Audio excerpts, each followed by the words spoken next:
Six Gun Productions.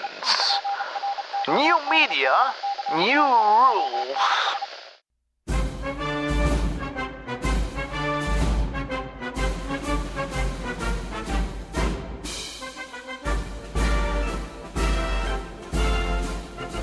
This is Geek News Radio. Broadcast 37 for Friday, May 5th, 2017. One serving of Proto-Paste a day.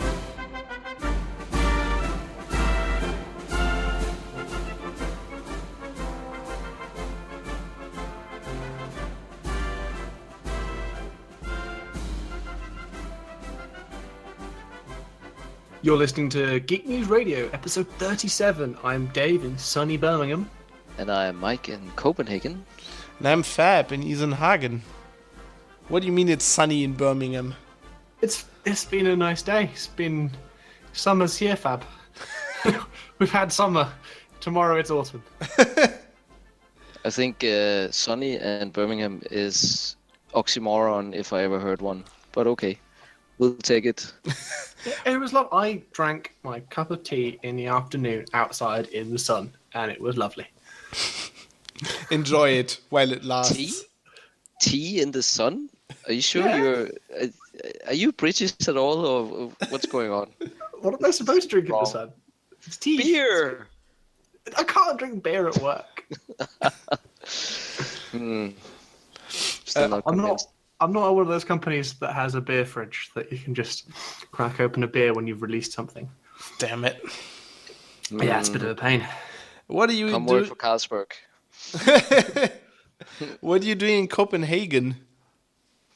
I'm here for work, and I'm here in my dad's flat. He's elected not to be here, not because I was coming, but so.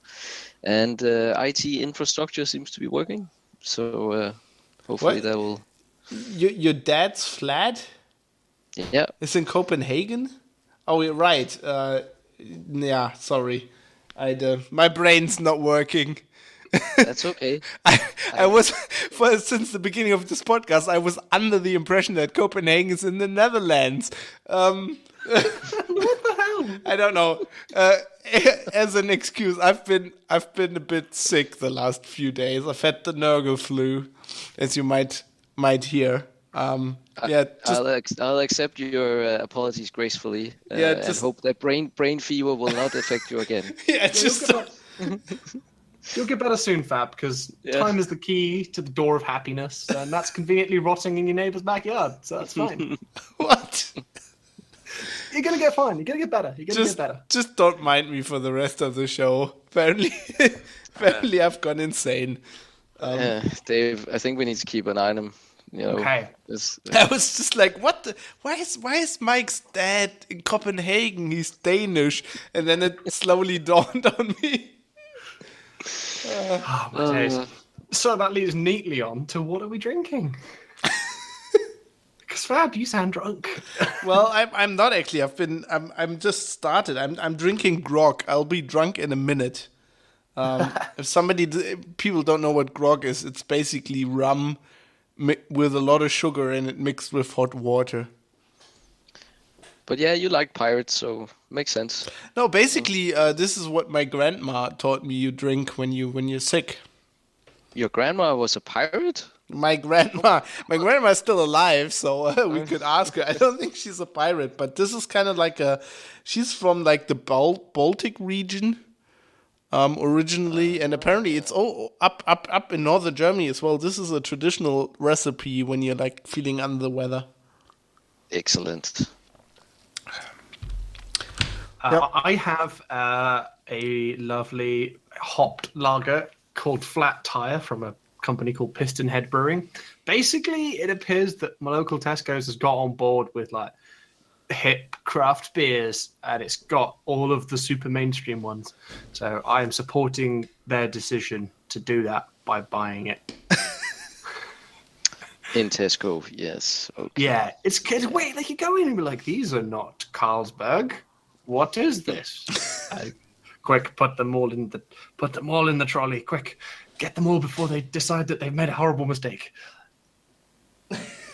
So you're drinking Heineken then, I guess, Mike. It's quite- With that, I should probably have gone more cosmopolitan or something like I don't know, but it's called Tito. It's a dark special brew from the south of Jutland, which is of course bordering to your fine country, Fab. So it's from the 5 farms, and one of them is quite famous because it's Schackenborg, where some of the royals had a farm there for a while. Huh, what's that called So, again? I need to Google that. Schackenborg. No, the beer. Oh, the beer. Tido. Huh. Yeah. So, Specialbryg. From now on, I'll pronounce things in Danish because we have a segment later. We might as well start now. So it's a mørk Specialbryg. I've never heard of this, but it looks interesting. Looks very dark. Oh yeah, it's very nice. So it's organic and So Garde is farm. gård. Yeah. Yeah. Well, okay. Interesting. Fra de 5 gårde. My God. Now I'm losing the last bit of my sanity. We have him now, Dave. We can take over. we have officially smashed. My He's brain. knocked out already, just like Klitschko. Like, what's going on? No, Danish always throws me off because at first I think it's Dutch, and then my brain gets completely confused. Yeah.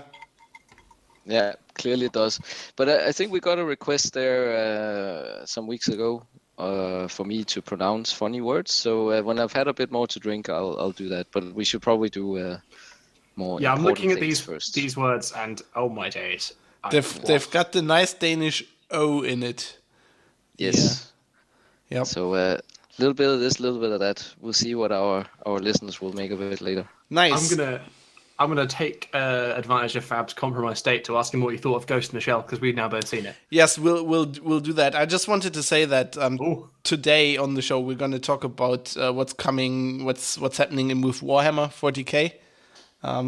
I thought I'd use the opportunity of having Mike on to discuss that, and then later on we'll of course talk about Elite Dangerous, which is what we had originally scheduled this show for, because Mike's been getting into the game a lot and there's stuff happening.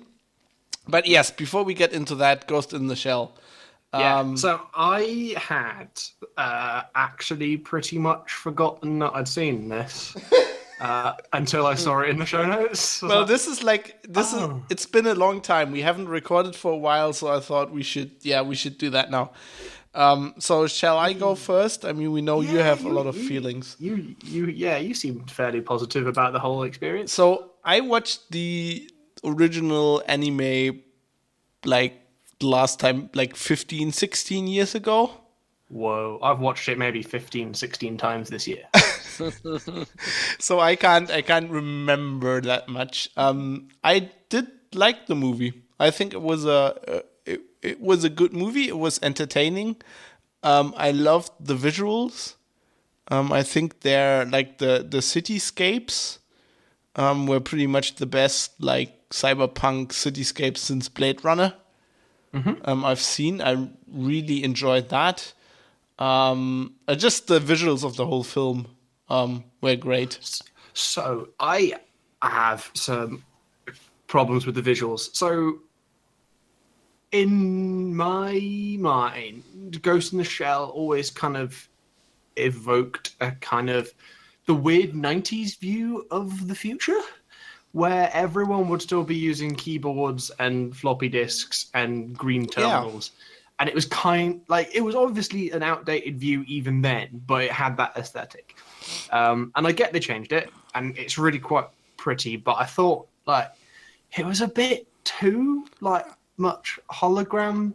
Yeah, I thought that too. I thought that Unix shell thing, I missed that a bit. They still had some of that. I mean, they had keyboards and they had weird big USB sticks. Yeah, but then they had weird kind of augmented reality joystick things that were just stupid.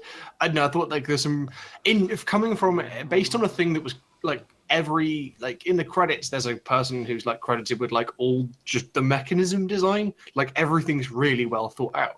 It might not be like a good idea, but at least it's been thought out. Whereas in this, it's like, well, that doesn't really make much sense. Like, imagine trying to use a holographic joystick that has no force feedback. Like, what even is this? But it had like it also took stuff like from the anime, like wholesale, like with the fingers and the like when there's like this lady in the car. And the fingers like split into more smaller fingers, and then she just types on the keyboard, and you think like, well, they have like sockets in the back of their necks. Why would you even use a keyboard? Well, yeah. So here we go. That is like in my mind one of the key kind of like things from it. It's like when I think of Ghost in the Shell, I think of, like go to look for a GIF from Ghost in the Shell. It's the finger splitting and then typing really fast. And just to be sure, Dave does that every 2 hours. Look for a GIF. Yeah. So there is like a terrible in-universe reason for it that it's not like made clear in the new film. Is that in the original one, not everyone is so augmented. Right. In the original, like it's original and the new one, it's set in Japan, and in the original, it's established that Japan is very progressive in terms of everyone getting augmented, and in the original, the person with the hands that split is from America, where people don't have as many augmentations. Oh, they mention that in the film, because there's like a guy from a company in America, and he says, like, we're not, like, our market isn't so saturated with the augmentations, but we're getting there or something. Yeah, so that's kind of like the reason why. Right. But also it is a hilarious, like, one of those things where it's like, the design of it is obviously not what would be the, like, best solution. Well, yeah, like, it's bullshit, but it looks cool. The better solution to a keyboard is not more fingers to type faster. We already have lots of fingers that we don't use to type. I mean, it's bullshit, but it looks cool. That's like kind of a cyberpunk thing, right? That's like Western as well. That's, So I think my main problem with it is that it's really kind of just like a boring action film. Well, before we go there, I have one significant problem with the visuals as well. Like, Katie was bugged by the fact that she's, like, her body is, like, white and, like, cyborg body, obviously, right? Katie was really bugged by the fact that she was wearing a latex suit. And Katie's like, I could see, like, whether it's, like, a suit. And it's like, oh, can't they just, like, CGI that? And, if you think how much CGI they had, they probably could have done that with the budget. And my nitpick was that so that's her body, and she has like this holster with like a gun. Yeah. And it's like in the same color as her skin, which is white. Like she's got this white holster, and she's got the white gun. And that gun is obviously a black gun that they sprayed white, because you could see in lots of scenes that like where the slide moves back, there's like black marks, because obviously they shot the gun and like and it scraped like the paint off. Right. And I was like, what the fuck? That completely took me out of the. I'm like, there's like you can buy like pink guns. Did you notice that, or you didn't? I didn't notice at all. Yeah. So it's like, you can buy like pink gun. You can buy guns in any color, because you can basically, the metal can be like that anodization. The where you like with electroplating, whatever, you put like paint flecks on that. Yeah, you can make like a gun like that any color. So obviously they could have just had a white gun. Why did they paint the black gun white? That annoyed me too. In post. Yeah. So my kind of issue with it is that it was just like a really boring revenge story. It's not like a bad one. I'm not going to say it's like it's a terrible revenge story it's just like a standard action film that you would like watch on a Sunday afternoon, probably starring like Steven Seagal, or like nothing special, like literally like a straight to VHS act, like boilerplate thing. The cool bits, and there were cool bits, were all basically like frame by frame remakes of bits from the anime. Spider Tank. Like the spider tank fight, but it didn't even have like the coolest bits of the spider tank fight. It had the hand thing, it had the suitcases that turn into guns and they fire. they had like the bit, like the iconic bit jumping off the roof. Like all of those bits are like, okay, but I've already seen that. Like that, you've not made a new thing. You've just done it again, and as like fan service, like it's just a big old like, oh hey, do you? Because like, I had like the gut reaction. Oh, it's the bit from the anime, and then you think about it, like, well, yeah, but I've already seen that. Like, See, I saw that a long time ago. I like that because when I watch the anime, I need to drink because it makes my brain hurt. Because there's like all this pseudo like philosophical. Oh, what does it mean to be a consciousness and all of these questions, and Yeah, it's got ham-fisted philosophy in it, but I'm okay with that. I'm kind of cool with that. Yeah, I don't like. Oh, we had a big discussion at work. Like we were discussing this at work over lunch, and we were also discussing what's that movie with the reality within the reality with God, what's the name again? Inception, yeah. And everybody was like, "Oh, that's an awesome movie," and I'm like, "No, it's shit." I think Pretty nice. Inception. I don't like Inception at all. Wait, what? Yeah. See, this is how everybody From my reacted. stupor here. You don't like Inception? No, I don't like the acting in it, and I don't think it's like the acting's one thing. We don't need to discuss that. That's just like personal preference. But like the story, I don't like. It's like a normal Star Trek episode. It's like, oh, you're in the reality within a reality, and then you go back, and are you in your own reality again, or are you still one level deeper? It's like, But yeah, I didn't. okay. I'm sorry that we haven't all seen the same level of Star Trek as you, Fab. So with that caveat, yes, I can see what you mean, but I still think it was perfectly executed as a movie. And when it finishes, and it still leaves you wondering exactly what happened, I think that's perfect. Yeah, but see, if they do that in every Star Trek episode, okay, then no, that's not it. Like that just doesn't, like, you can't, like, maybe I'm too jaded. Like, you can't get me. Like, yes, you can't. Like, I wonder about that for about 10 seconds, and then I think, oh yeah, that's what they want you. Like, does it matter? No. It's like I would still because I think it's an important movie to address a very, very complex thing, which is basically what are ideas, right?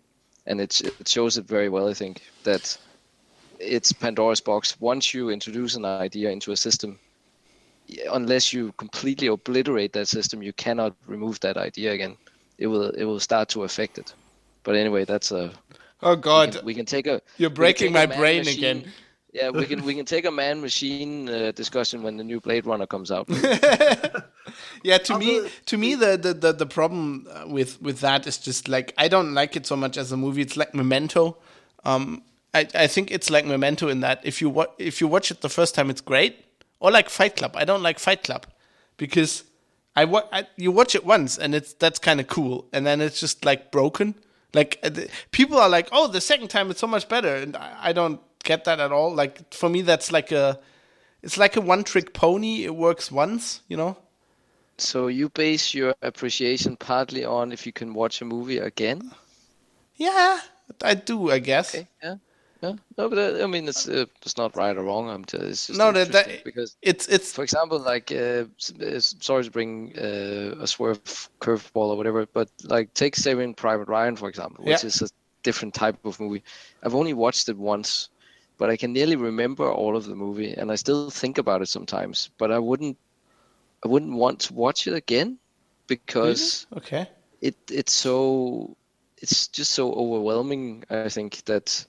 I like that because I like rewatching that and then see all the different like aspects of it. Yeah. So horses for courses or whatever. Yeah, I guess it's just perspectives. Yeah. It's just a different taste. I mean, this is why like The Good, the Bad, and the Ugly is my favorite movie ever, because you can watch that a million times and you still don't like. You kind of know what's going on, but you still don't know either.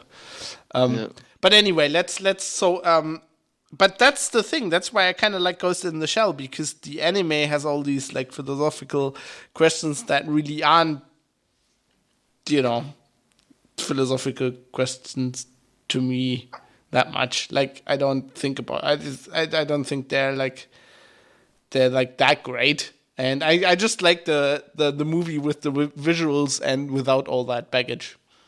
Okay, then yeah, that's fair. But I'm like, why do we have to make it again? Some other weird things. That's just Hollywood these days, isn't it? No, you can't say why they have to make it again because money, because they really didn't make a lot of money. Dave, they're remaking Das Boot. Once that comes out, let's discuss that again, and I'll be completely on your side. Yeah. Other weird things is I think someone told Scarlett Johansson to walk like a robot, and then she had a really weird walk. Doesn't she always walk weird? Because she like walks like a normal person in like Avengers and stuff like that. But she had this kind of weird kind of swagger. She looks like she's walking on a what's that called when they have like a fashion show, on a catwalk. Yeah, but like more exaggerated. I don't know, like if you've built something that looks so ridiculously human, why have you made it walk so not human in a very obvious way that would signal that you're a robot? I don't know. Why is Data's skin so weird? Yeah, but like that's not the point of this is that it's got like really accurate skin. Like you probably can't tell apart from the fact they look a bit too perfect. Apart from when they walk, and it's really strange. But that's like a minor thing. Yeah. Also, I thought all the fight scenes were terrible. Like really, I thought they were all really, really boring. I know I take the piss out of Daredevil when people are like, the fight scenes are so well choreographed. Like I just thought the fight scenes had like no impact at all. They were kind of just filler for the plot, and like there's this weird, it's gratuitous use of slow motion for like. Says the guy who watches all the Marvel movies. Come on. Yeah, but that's the point of them. What? In that I've signed up for lads shouting. I've signed up for this shit. Shit is the point. So yeah. And then the abstract concept of like energy is a. I must say, I really like the fight scenes because for once you could see what the fuck was going on. It wasn't one of these. Then we walk up the walls and then we do this and then it's like 15 different cuts and I can't tell who's who anymore. I'd rather watch like a Michael Bay Transformers fight scene. I quite like those. I quite like Transformers, but that's beside the point. Yeah, so I don't know. I sort of left being like, nah, yeah. I can't. So I'm just gonna forget it exists. I don't hate it, but like I'm just gonna move on with my life. I liked it. I liked the haircut of the sidekick guy. Oh, Bato, yes, is legit. And one thing I have to say though, I thought he really nailed the character of him. He was. I think he was, and I liked the Peacemaker when the old dude's like putting out the Peacemaker. Yes, that's so good. That's like that is also a reference to the anime. The cop dude had that. Yeah. Again, another thing that was bad. Like also. What I must say, in hindsight, I completely don't get the whole whitewashing argument. I do, but it's not as bad as people make. I thought that was completely stupid because in the movie, so it's Scarlett Johansson is like the cyborg, right? Mm-hmm. But in the movie, you see that the girl that if somebody hasn't seen any of this, so there's a girl who she dies and her brain gets transplanted in a cyborg. But the girl who died was Japanese. Mm-hmm. So it's just that the cyborg body is like obviously like Western. Yeah, and it's kind of fudged away in that it's like a Western company, like literally all of the scientists. But I think Western people. They didn't have. But it's also like, why is the Japanese company entirely run by Western people? Well, I didn't think they even had to do that because, like isn't it in Japan a big thing? Is like that Japanese, especially Japanese women try to look like. Kind of like West, like isn't that a big thing in anime as well? That like no, that's that's just an art style of anime because like you can't say they don't look like people in Japan because like no human has eyes that big or necks that tiny, like it doesn't follow. But it's not. It's just a bit shit, and the idea that even in universe the guy whitewashed her, but he's the bad guy thing. That is odd. It's odd. It's really just What do you mean? I didn't get well, like that in the. the main guy is just Yeah. like an American bloke, presumably. What the evil guy? The main evil dude, and what he literally did was like, you were Japanese, but now you're not because you don't remember who you are. You're just like this person. Did he say that? I didn't get that. No, because literally the actions that he did are that. Okay. That he took a Japanese person and made them just like the bland Scarlett Johansson. But she would. But that's what he did. But she would know. No, but he still did it. Like, I'm not saying it's good. It's very clearly bad because he's the bad guy. But it's just like I don't know. I don't think you're ever going to see it. Like, Wouldn't yeah. what like I don't really get like the problem there. Like if that was like if it's never gonna happen. I mean, we know why it's Scarlett Johansson because it's Hollywood, right? Yeah. So But that's it doesn't have to be, though, because, I mean, they didn't whitewash other characters. no. But I mean, we know why that happens. That's why Keanu Reeves plays a samurai, and Yeah, then okay, it's like good point. obviously completely shit, because not only is it Keanu Reeves, who's a shit actor, but also that's just shit. But in this, I don't know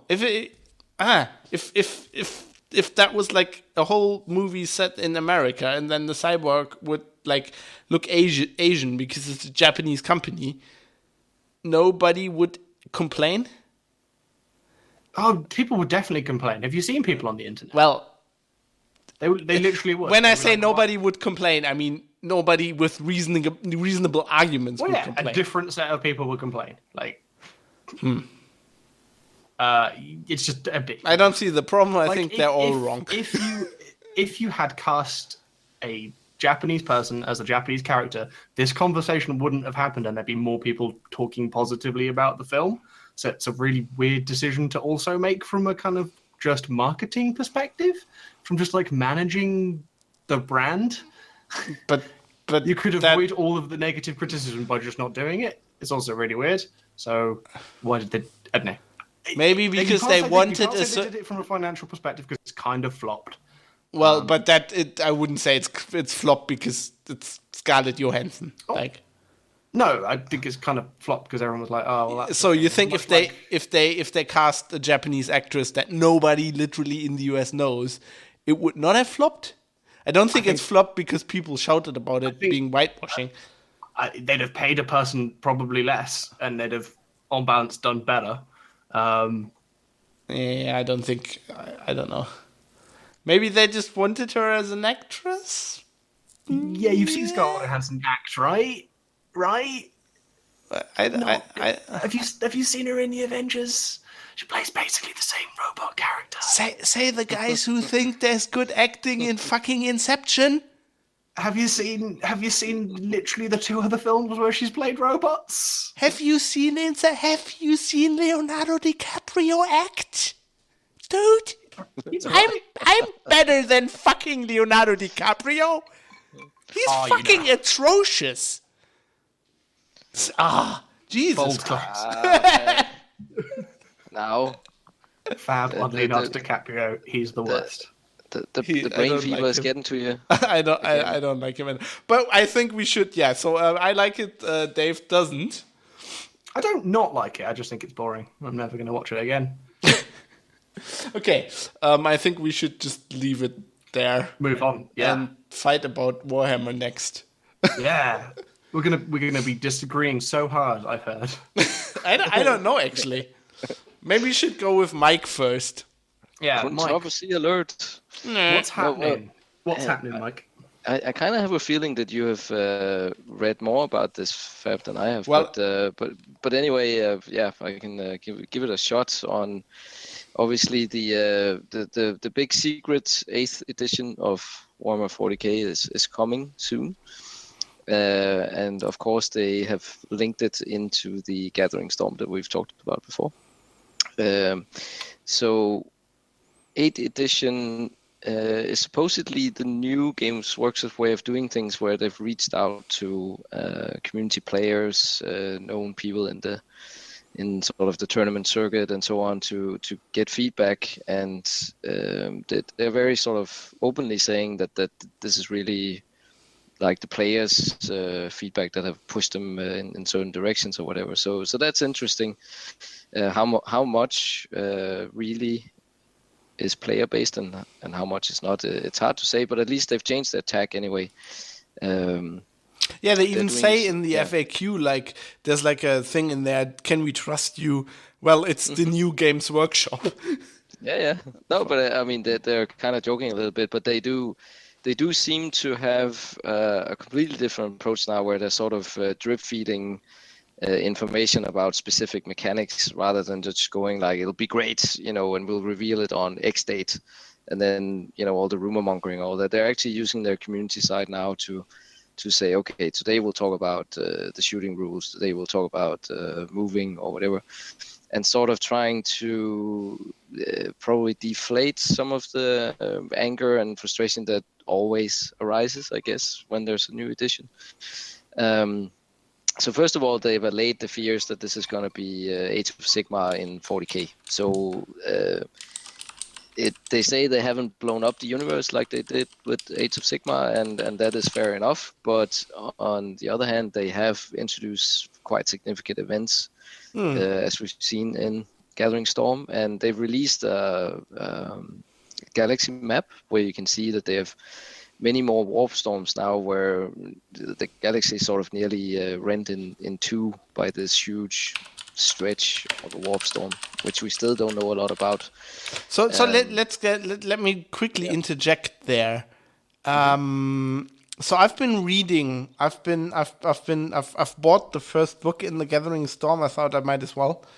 So I've been reading that, and I haven't finished. But to me, it's weird. They in that obviously there is the fall of Cadia, and we know Cadia falls, but they talk very specifically about the pylons on Cadia, and this Archmagus Belisarius Call, who finds out with the help of a Necron that the pylons on Cadia are basically there, or they're not only on Cadia, but they were like on many other planets, and they're basically there to keep the immaterium, so the warp, from like swallowing the galaxy. And that the 12 other crusades by Abaddon, which the Imperium thought was like basically all failures, were there to destroy all these other pylons. Yeah, a just as planned moment. Like, you think you beat us, but just as planned, we destroyed them. Yeah, and I don't know how much of that is like old lore. I know that the pylons are very old lore and all that, but all of that seems to me very much like a setup to blow up the whole universe.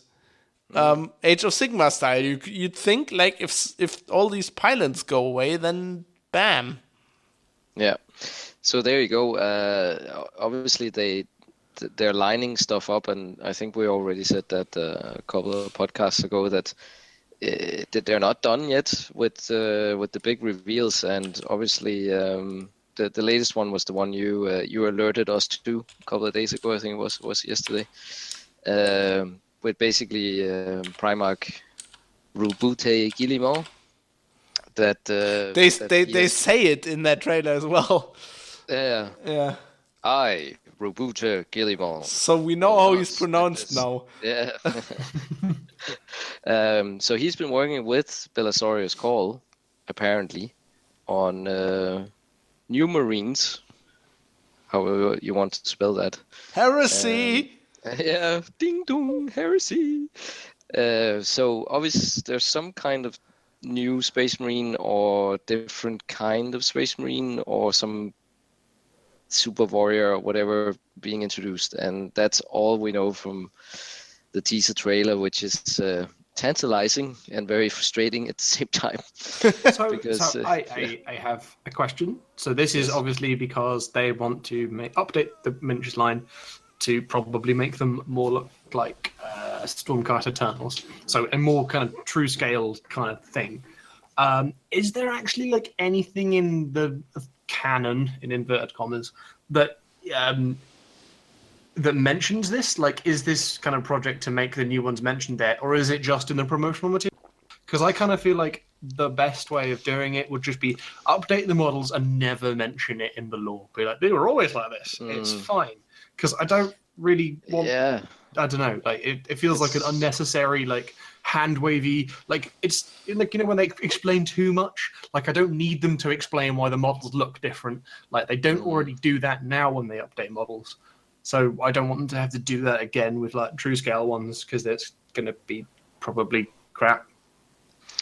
I mean, there's bases in the lore that you could use, because several of the chapters have been dabbling themselves in sort of doing modifications, thinking of the Space Wolves and Blood Angels, for example, because they want to try and Raven Guard, because they want to try and either speed up the process of making new Marines or taking out a flaw that they have, and usually it goes wrong, right?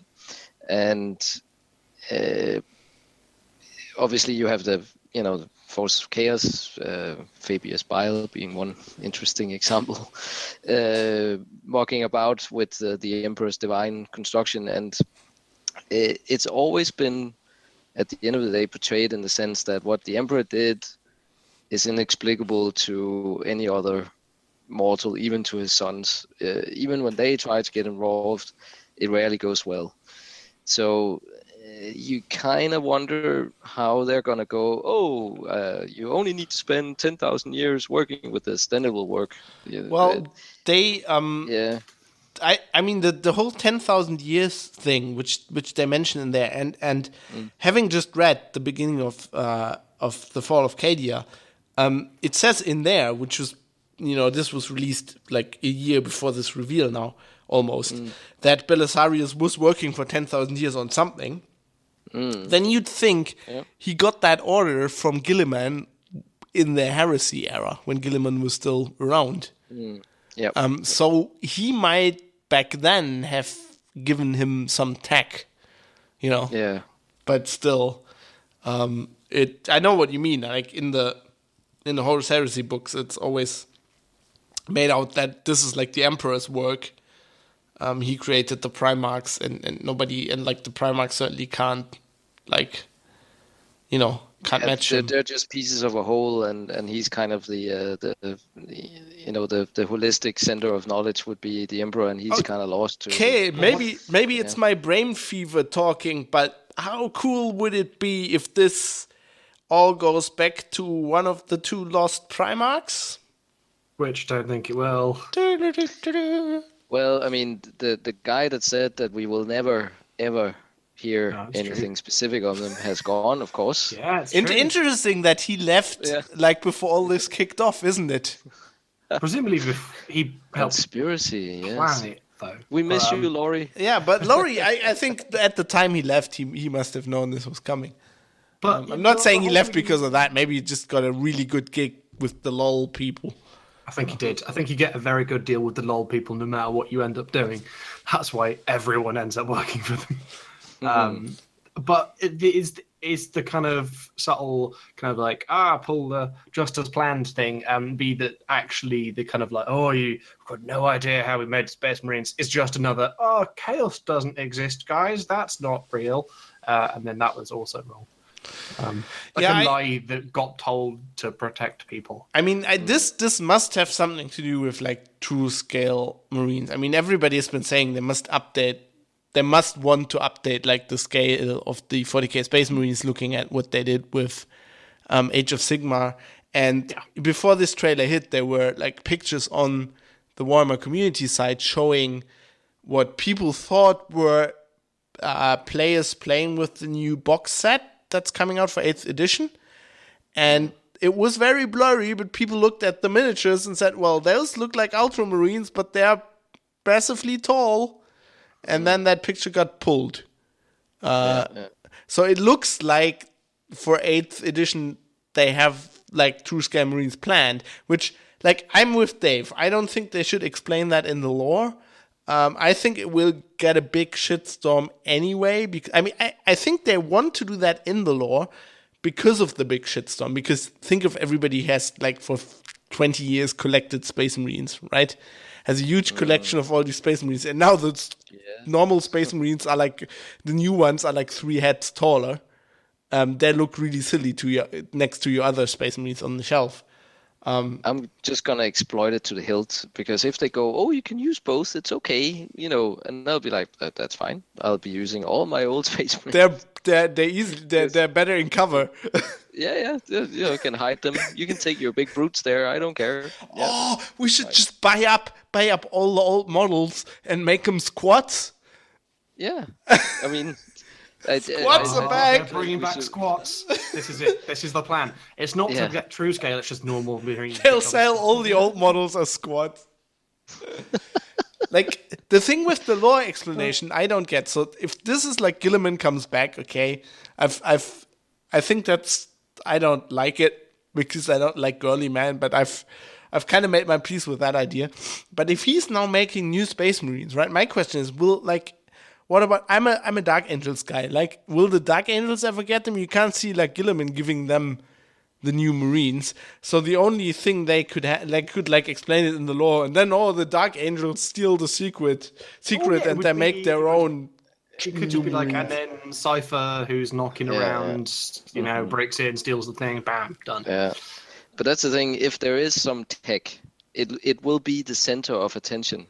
Like, every warlord of repute and brutality will want to get their hands on this. So there's a lot of story material as well in there, and it can all get broken again. I mean, it might not be that these toys will actually stay in the box. It might just be a vehicle for something else. Well, a friend of mine on Facebook, I posted this trailer, and he said, "That's it. My Dark Angels are joining Chaos." And I have half a mind to, like, I haven't read as far in the Gathering Storm, but apparently, like, Cypher is on Gilliman's side, and Gilliman is, like, creating new Marines. It's like, I don't believe the Emperor would have wanted this. I don't like that. Also, doesn't Cypher have the Emperor's sword? Isn't that the thing he carries around, the big sword in his back that he never unsheathes? And there's the fan theory that it's the Emperor's sword, so he's been on a secret. Cypher might not be one character; it might just be a name of the role. Well, it was a role in the Heresy era. It was a role. There have been 2 people at least who've gone. But mate, he is evil. Is he though? What if he's working? Of course, he's evil. Azrael says he's evil. He must be evil. Azrael's always right because he's our chapter master. Yes. But then you're a fucking space wolf, aren't you? You probably jump at the chance to get, like, bigger wolf Marines. But I mean, Azrael says a lot of things, and are they all coming from himself or the thing in the basement? You are trying to sow doubt in my mind, traitor. I will have none of it. The Emperor protects. Yeah, so I mean, interesting times, isn't it? Yeah, because they haven't even come close to saying anything about what's happening in the throne room, or the supposed sort of breakdown of the machine of the Emperor's thing there. They fixed it, yes, but like, or so they say. But how is that all linked? There's not a lot of that afterwards. So, yeah. Interesting times. I think this will be very interesting. I think what we should talk about, aside from the lore, which is obviously very important to me, but like they have basically confirmed some changes with 8th edition, so they will go, if not in lore, the game will go a bit Age of Sigmar, and apparently there won't be any codexes anymore. And the rules will be free. And they have that whole 3 ways to play thing from Age of Sigmar, like open play, narrative play, match play, which is match play is points, basically. Yeah.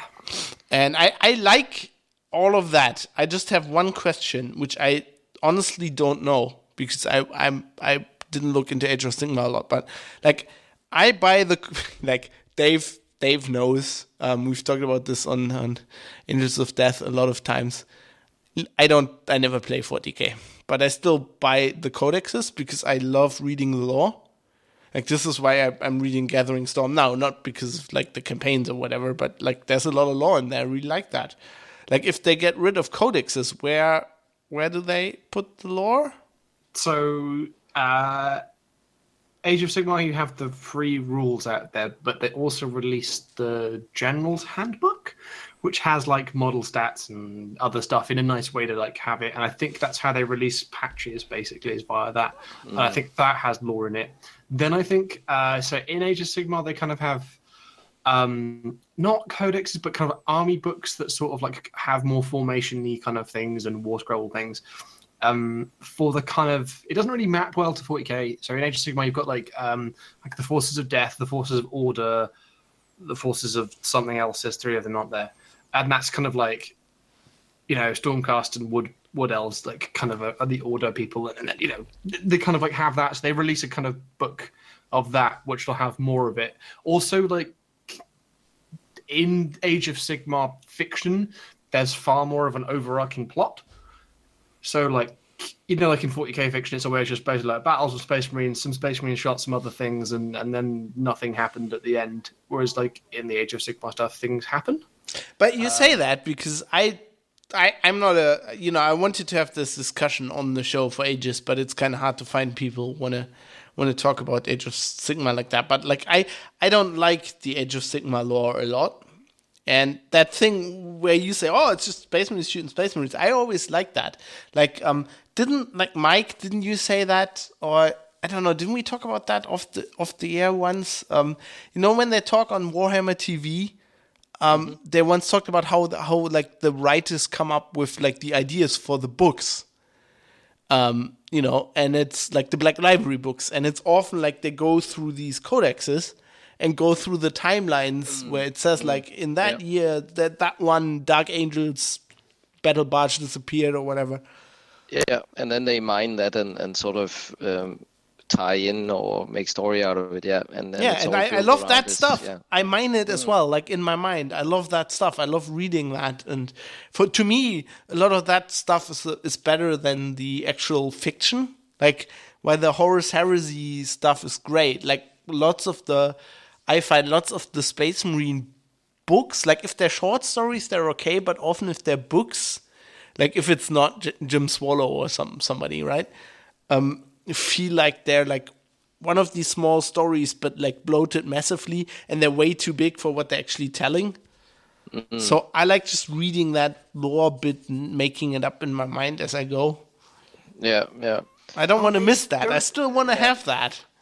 Yeah, not sure that's necessarily gonna be a thing anymore for the Warhammer or Age of Sigmar. Well, they'll still have campaign books, right? I guess. Yeah. So that was what I was just gonna say is that like it'll probably be in campaign books, and also doesn't have an aside like the history of these factions. Doesn't Age of Sigmar still have book? Like, wasn't there like a Zinj book? And a corn book. Gonna have to, I'll look that up. So I guess that has lore in it. They do upgrades where you sort of get a smorgasbord within a certain faction of new units and generals and monsters and so on. I mean right now, they just released the Caradron, like the steampunk dwarves, for Age of Sigmar. Yes. Caradron Overlords. Caradron Overlords, yeah. And they have it's called an Order Battle Tome. And I guess that has the lore in it. So I think what is meant by no codexes is like they still have kind of a codex they have a book. But you don't, with 40k right now, you need the codex because it has the rules. And so I guess the rules will be free. So you don't need to buy that book, but you can buy that book if you want like painting examples and cool art and lore It's something bits. like that, and I think it'll make it more possible for them to do revisions on the run, because I think what has hampered Right. Yeah. codexes in the past would be that they make a codex, it goes out in the wild, people use it, then there's some kind of rule problem, and okay, they can do an errata or whatever it's called, but it always seems to be a little bit clunky, and now because it's all sort of centralized rules wise, that say that the war scrolls, for example, are free with all the characteristics, the statistics, the model characteristics and game text will be free. That's the way I understand it. So you can they play can the update game it, if you just want to play the game, but like if you want the extra lore, like me, you can still buy the books. Yeah. And It'll be something like that. Yeah. Yeah, I'll more agile sort of way of updating the system, so they avoid the thing about having to sort of rehash a codex that is more sort of set in stone, rather than doing it like what they do now. I actually really think that's a good idea. Like I put a link to the Caradron Overlords book battle tome in the show notes. If you have a look at that, what I really like, they have like images of the pages, and the third one has just like their drawings of like the units, and they look very much like the Forge World. Like this used to be Forge World stuff, where they have like the color schemes and stuff. Of the units. I really like that. That's cool. I think I'm on board with that. Yeah, I mean, the thing is, for somebody or people like us, where we have bits and pieces lying around, we look at another edition and go like, oh, I nearly haven't learned the previous version's rules, and now there's a new one, and I have to buy all these books and blah. And it might actually be different now. Then, of course, the models will be different. but I don't know. I don't get the impression that they'll say, okay, you can't play with your old models anymore. But that's, of course, still to be revealed. Well, I don't think they will do that. I mean, they even didn't do that with Age of Sigmar, and they completely nuked that. Yeah. You know.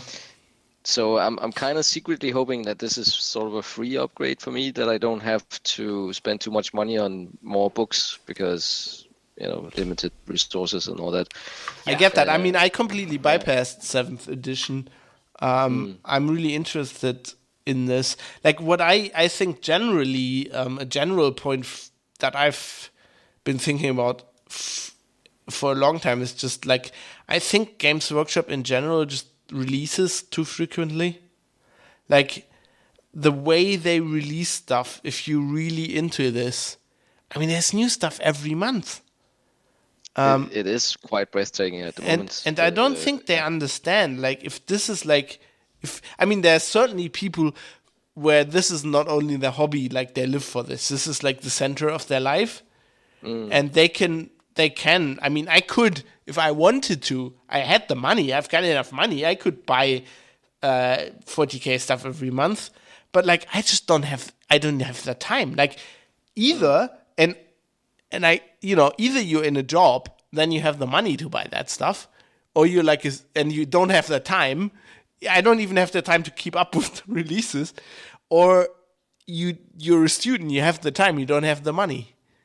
I think they would do well to just like slow it down half, Yeah, I wouldn't mind that at all. But I mean, the thing is, like, they've obviously done some kind of calculation on grind versus intake, because I was talking to my friends that love the old Warhammer, and they are scathing of what's going on. They absolutely hate Age of Sigmar, and they won't touch it with a barge pole.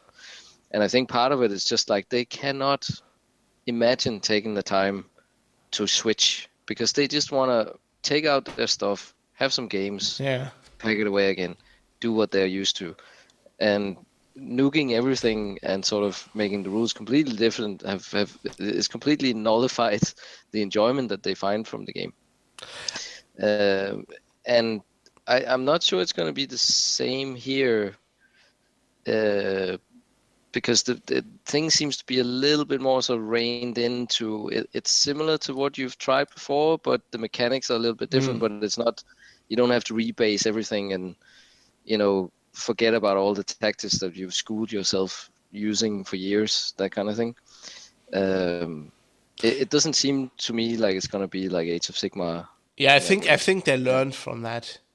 Yeah. I can actually feel with your friends. I'm like, I don't, I talk to lots of people who say the rules for Age of Sigmar are a lot better, which I get, but I personally fucking, like, what I've read about the lore is just horrible.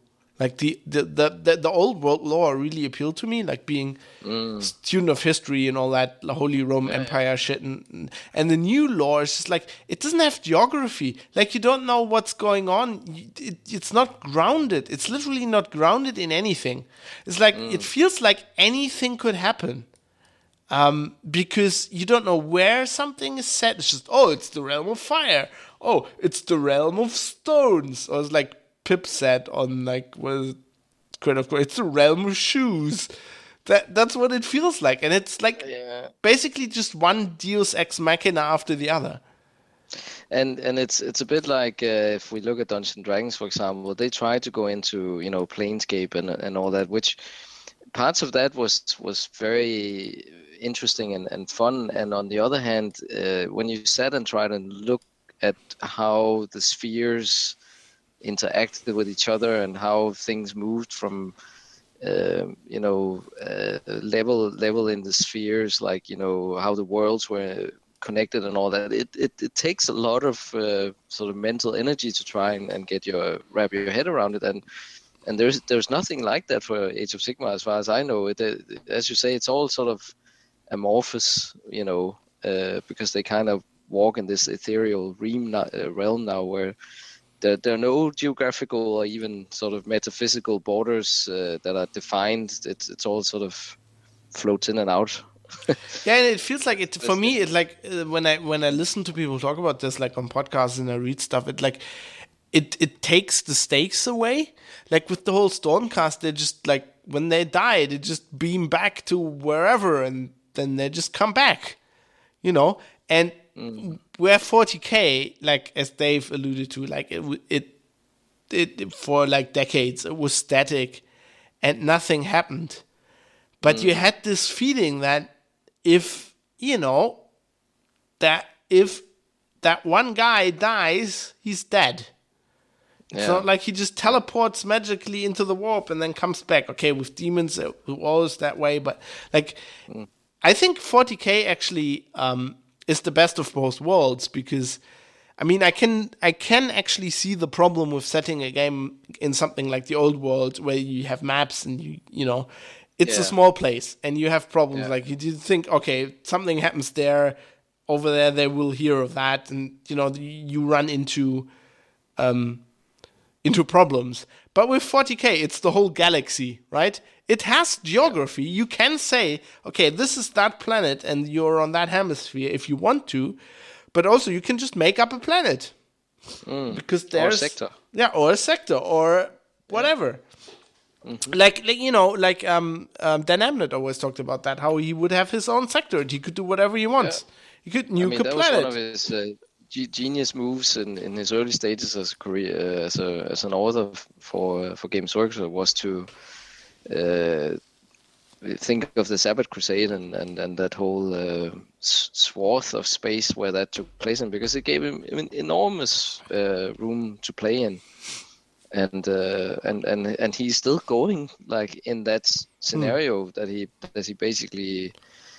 What is that now? Did it develop? Is 15 years ago or something, or even more? Maybe it can be such a rich, fertile soil, the 40K sort of background, and it has defined borders, as you say. But but you can really, you can make your own sandbox if you want. Actually, nice little lore bit. In the bit I'm just reading on Cadia, there's like Trazen the Infinite, this Necron Lord, is like helping the Imperials defend Cadia. Heresy. Well, and he's this collector of things.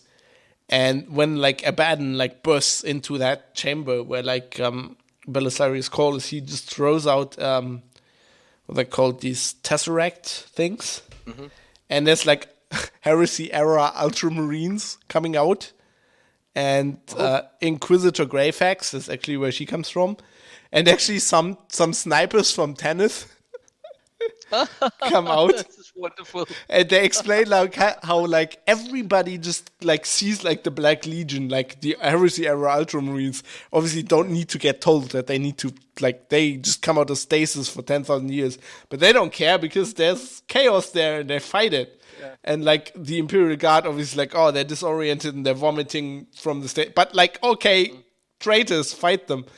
And like this Inquisitor Greyfax is the only one who's like, what the fuck's going on? Yeah. No, I'm not. What is this? I'm not. What? I'm not shooting anybody. What? I need to pause and think. But I like that that there's actually Tanith snipers coming out. There's a nice nod there. That's great. That's a nice little nod. Yeah. Definitely.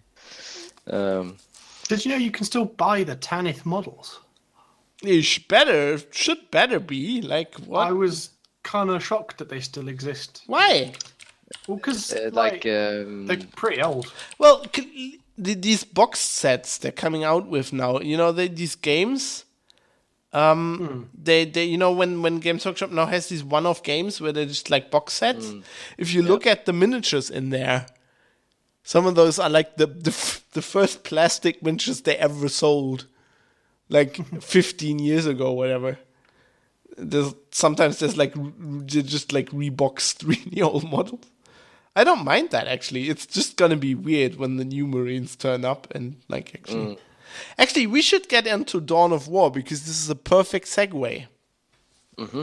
So the other thing I've been, unlike if you don't have if you have anything more to say, I don't want to interject there, but I think that's mostly it until we see more things. Really, until I'm kind of interested. Like the free rules is nice.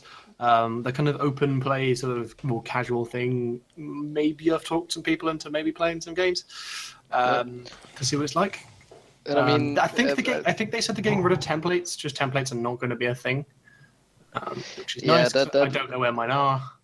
Yeah, that'll be interesting. There'll be a few things that'll rock the boat, I think. But I think overall, I think you should give props a bit to Games Workshop for at least trying to not do what they've done in the past and be all secretive and sort of overwhelm and surprise people with something that may or may not be palatable, you know. So at least they're doing a different tack, and I think I think it's good, and we'll see if it will also be received by the player base going like, oh yeah, this is what I suggested or whatever. I mean, that's the proof in the pudding, isn't it?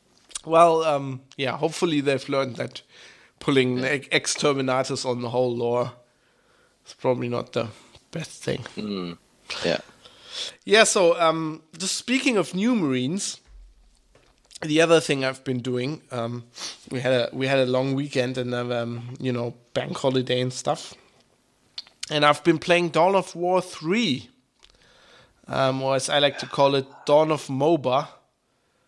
And this is interesting as far as new Marines is concerned, because this big thing here is like hero units, like elites they're called. And what struck me is like, okay, you're playing the Blood Ravens again. And the first elite is Chapter Master Gabriel Angelos. And he's like, I love the graphics in this game. They're gorgeous. Like especially the background of the maps is just bloody amazing. It looks great. The units look great, but like he's like twice as tall as a tactical Marine. And you've got some. You wrote words and then put some screenshots on your blog, and yeah, it does. He's like weird. he looks like Primarch scale. As big as a dreadnought, kind of. Yeah, I think he's bigger than a dreadnought actually. Like he looks about as tall, but not as wide. Yeah. It's like looks a bit strange. It's weird. Like I get the whole artificer armor and shit, but like he looks definitely a bit big. Yes. So it's kind of looks like if you took a MOBA and you took Dawn of War 2 and a bit of Dawn of War 1 and smushed them together, you get this. So you've got your main hero bloke, who is going to be like Gabriel, what's his face, some Eldar person or some orcs, and you play like alternate levels as like each faction. Actually, it looks like it's like you take Dawn of War 1, which was basically a straight RTS, as far as I can tell, very Warcraft 3 influence. The best it ever was. And you then take the hero units from Dawn of War 2, but leave out the whole RPG stuff, and just make them MOBA heroes. So, like, on the mission, they're going to level up. No, not really. So they are static units. They don't level up. What you level up is you can unlock from mission to mission. You unlock. Wait, this is actually, I think this is great. Mike will love this. So they have an in-game currency, right? And they've made the most 40k in-game currency ever because the in-game currency is skulls. No way. Oh, that's ridiculous. Skulls for the skull throne. It's great. So basically... Heresy.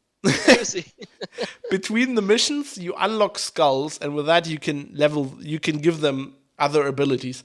But in a certain mission, the ability is always the same, except you have 3 elites, and depending on what they are, they unlock later. So it'll take time. You need to get elite points in the game, and then you can unlock them. So they're not only like for the Blood Ravens, it would not only be like Chapter Master Gabriel Angelos, it would also be like the librarian they have, or a Deathwatch kill team, or I can't remember what the other one is. I think those are the ones I've unlocked so far. The kill team's really great, by the way. But you also end up like controlling like larger armies. Well, yes, the armies are bigger than in any Dawn of War game before. Even bigger than 1. Yeah, they are bigger than 1, definitely. Whoa, that's cool. Well, you have hundreds of their squads, right? 1 unit is still a squad, like tactical squads, like I mean, 5 like Marines. kind of like yeah. That's but cool. the unit limit is a lot bigger than Dawn of War 1. Oh, So you have more units. The downside to that is if you have these so let's say Angelos as an elite. So you have enough elite points. He teleports in, and then he has like special abilities. So he has like his demon hammer. He has the move called the God Splitter, where he basically jumps into an enemy squad and just smashes the hammer on the ground, and they all fly away. It's kind of like in Space Marine, the game. And it's his signature move. I think he's always had that. Yeah. So but it's like really powerful, like so. And the thing is, like, he can take a lot of punishment. Like the elites can take a lot of punishments, and once they're dead, you get like a timeout. Like you get a respawn timer. And then after a certain amount of time, you can just teleport them back in. Whereas the normal units are just dead. So the normal units, while you have more than in other Dawn of War games, they feel like as soon as you have an elite on the field, they feel kind of puny. It's not like they're useless because you can't just win with just an elite. Although there are some missions, like I haven't played the multiplayer at all. I'm just playing the single player, and there are some missions where you basically just control Angelos and like a Terminator squad. But like on a more normal RTS type kind of mission, you still need those other units. But like, for example, like typically Dawn of War, you need like requisition points. Like you have these map points that you need to capture. Yeah. But for the elites to respawn, do you have to pay something again? Like a top-up fee? No, or they something, just or respawn. Once you've unlocked them, you can just respawn them. So they're really, really powerful. I mean, this is like that sounds. this is like the mobile portion of it. But they're also really cool. Like for the Elder, for example, you have the Farsia Maka, who's I think from the first game as well. But like one of the elites of the Elder, which I love, is like a Wraith Guard. And that's like fucking awesome. It's like a tank, just like amazing. That thing's just like I've been playing like the Elder against the Orcs, and like that the Wraith Guard's like indestructible. It just wades into Orc infantry. Just like it has this big glaive, and it just fucking kills them. And for the Orcs, obviously, I mean, you play Blood Ravens, you play the Orcs and the Elder. And for the Orcs, it's like the big war boss. There's a Mech Boy. And yeah, I think. But they feel really good. But they kind of make the other units also feel like kind of unimportant, which is a bit weird. Like on one hand, I don't like that because I like traditional RTSs. But on the other hand, it's a really good fit for the 40k universe. Yeah, I know what you mean. Like if you read the books, you always have like, I don't know, Torg Redden, and he doesn't have a helmet on. And they never die. Like, you know, Abaddon and whoever, like they never fucking die, even though they should, because like, you know, even though you're captain of the Ultramarines and you don't have a helmet on, it's just like one bolt round to the head and you're dead. But they never do. Have you got to the super units like the knights and? No, I'm not that far yet. I have played on maps with them, so I know how the knights work, but I haven't played them yet. Because you know, how would an elite character like Angelos square up against like the mega boss or whatever it's called, the orc knights? I mean, are they on par with each other, or? Well, I don't know. I don't think so. I mean that's where it like kind of gets unrealistic. Like for example, like I was playing the Elder, and I had two what they call the tanks, the Graph tanks, Fire Scepters, I think. You know, basically the main Elder battle tank. I had two of those, and I was fighting like the enemy orc boss, which is an elite basically when you play them, and like he kept like the two tanks at bay. You need to Google that Elder Graph tank, whatever it's called. So that felt unrealistic because you'd think two of those Fire Scepter called, I think. Fire Prism, exactly. So I really like I can't play Elder because I can't play Elder. I never could in 40k in any Dawn of War game, but I like them. Like they have these really cool like spawn voice actors like Dire Avengers enter the fray.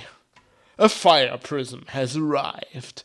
And these feel like especially Fire Prism, they feel really good because they just fly over the scenery like they did in other Dawn of War games. But like it felt like, okay, two of those should probably kill an orc war boss.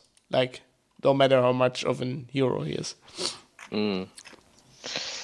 Yeah, actually, I can see people are talking about the size difference there, where supposedly he's wearing the cataphracti or whatever it's called, the old Horus Heresy era. Terminator armor, yeah.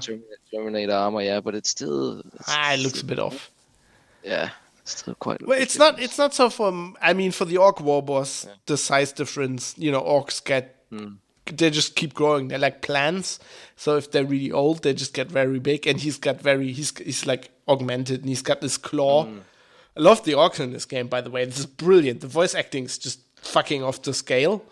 Like, it's Dawn of War. It's completely ridiculous, but he keeps going. I mean, orcs, how can you not like orcs? Like, I mean, for all of those, it's off the scale, but the orcs are amazing. Like, with the accents, like, this claw is one... I can't do the accent, but, like, this claw is one of the kind. I killed the man who made it, see? Yeah. It's just... When are we getting more humies to batter? Yeah, it's great, and they have this war mechanic where you build war towers, and then you have like this war meter, and if it fills up, you can like trigger a war, and it has this Mad Max kind of electric guitar thing, and the fireworks go off, and you can upgrade the main war boss. That when he kills enough, he's got like firework rockets shooting out. It's great. This is really great. This is the best orcs I've ever played in a video game. It's really fun. And I must say the cinematics are fucking amazing. They're really, really, really, really good. Like on that blog post, I'm gonna put a link in the show notes. But that blog post that Dave mentioned, I put one in of the Eldar, and that looks like right from like the Codex Eldar I've got here, like the 7th edition Codex Eldar. I'm not surprised that they got the models right, because they can just get like, I'm guessing they get like meshes from Games Workshop. But the coloring and everything is just amazing. And basically, this cutscene is like Maka squaring off against Gabriel Angelos, and it's a typical like 40k fight. They just keep hitting each other, and meanwhile, a star fort that's been destroyed in orbit is crashing down, and then the fight ends. This is so 40k. I mean, the story is completely ridiculous, but it's like really 40k. So no spoilers, I guess, but I don't think this is really spoilers. But they fight. And they can't kill each other because the star fort crashes between them. Yeah. Like completely Deus Ex Machina. Like I can't fight you now because this fucking thing comes down from orbit. It's really good. What I don't like so much about the campaign is that you play Blood Ravens, Orcs, Eldar, Blood Ravens, Orcs, Eldar, Blood Ravens, Orcs, Eldar, which destroys like you learning each faction. Because you go from Blood Ravens to Orcs, which are completely different, to Eldar, which is completely different. And it kind of fragments the story as well, which I don't like. I mean, this kind of thing, you find that in novels all the time, where like one chapter is from one side, right? But I don't think it works so well in RTS.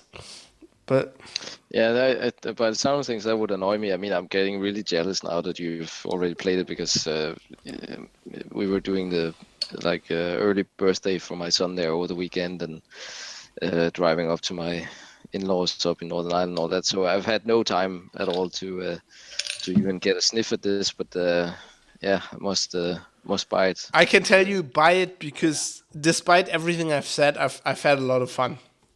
No, but I can hear it. You're smiling fun when you're talking. I can hear it. So I'm just like, I need to get this game. I think it's mostly the environments are just great. I really like Dawn of War 1, except it looks like shit, to be honest. But I really like the story, and this is like really great. I mean, like one of the levels you're fighting is like on a star fort in orbit, and it's like it has like all the things you need. It has like all these little it keeps saying attention. It's something like exhaust vents are not appropriate Last rifle charging spots or whatever. Yeah, okay. It's like should your vacuum containment seals fail, be happy in the knowledge that the Emperor honors your sacrifice or something like that. Yeah. It's great. Crew, please be aware there will only be one serving of Proto-Paste a day. Should you miss your slot, the Emperor will provide tomorrow. Yeah, basically. They're like looking for this artifact, and it keeps saying, should you find out that you're curious about the classified artifact, please report to your local commissar for punishment and possible posthumous recommendation or something. Because you get a medal when they kill you because you ask about the fucking art. It's great. It's really good. Yeah. It sounds very 40k. which is why we love it. It has to be over the top and suitably sort of space fascistic interstellar empire ground you under the boot heel kind of. Yeah, it's there. like So, it's very 40k. It's got like the Inquisitor who doesn't tell you what he's up to. And Yeah, you're of like course. the Space Marine, you're like, fuck, but I need to get my chaplain who died, so fuck you. For honor. Yeah. Yeah. It's not too over the top, though. You know, And the Inquisitor goes like, oh. Yeah, but yeah.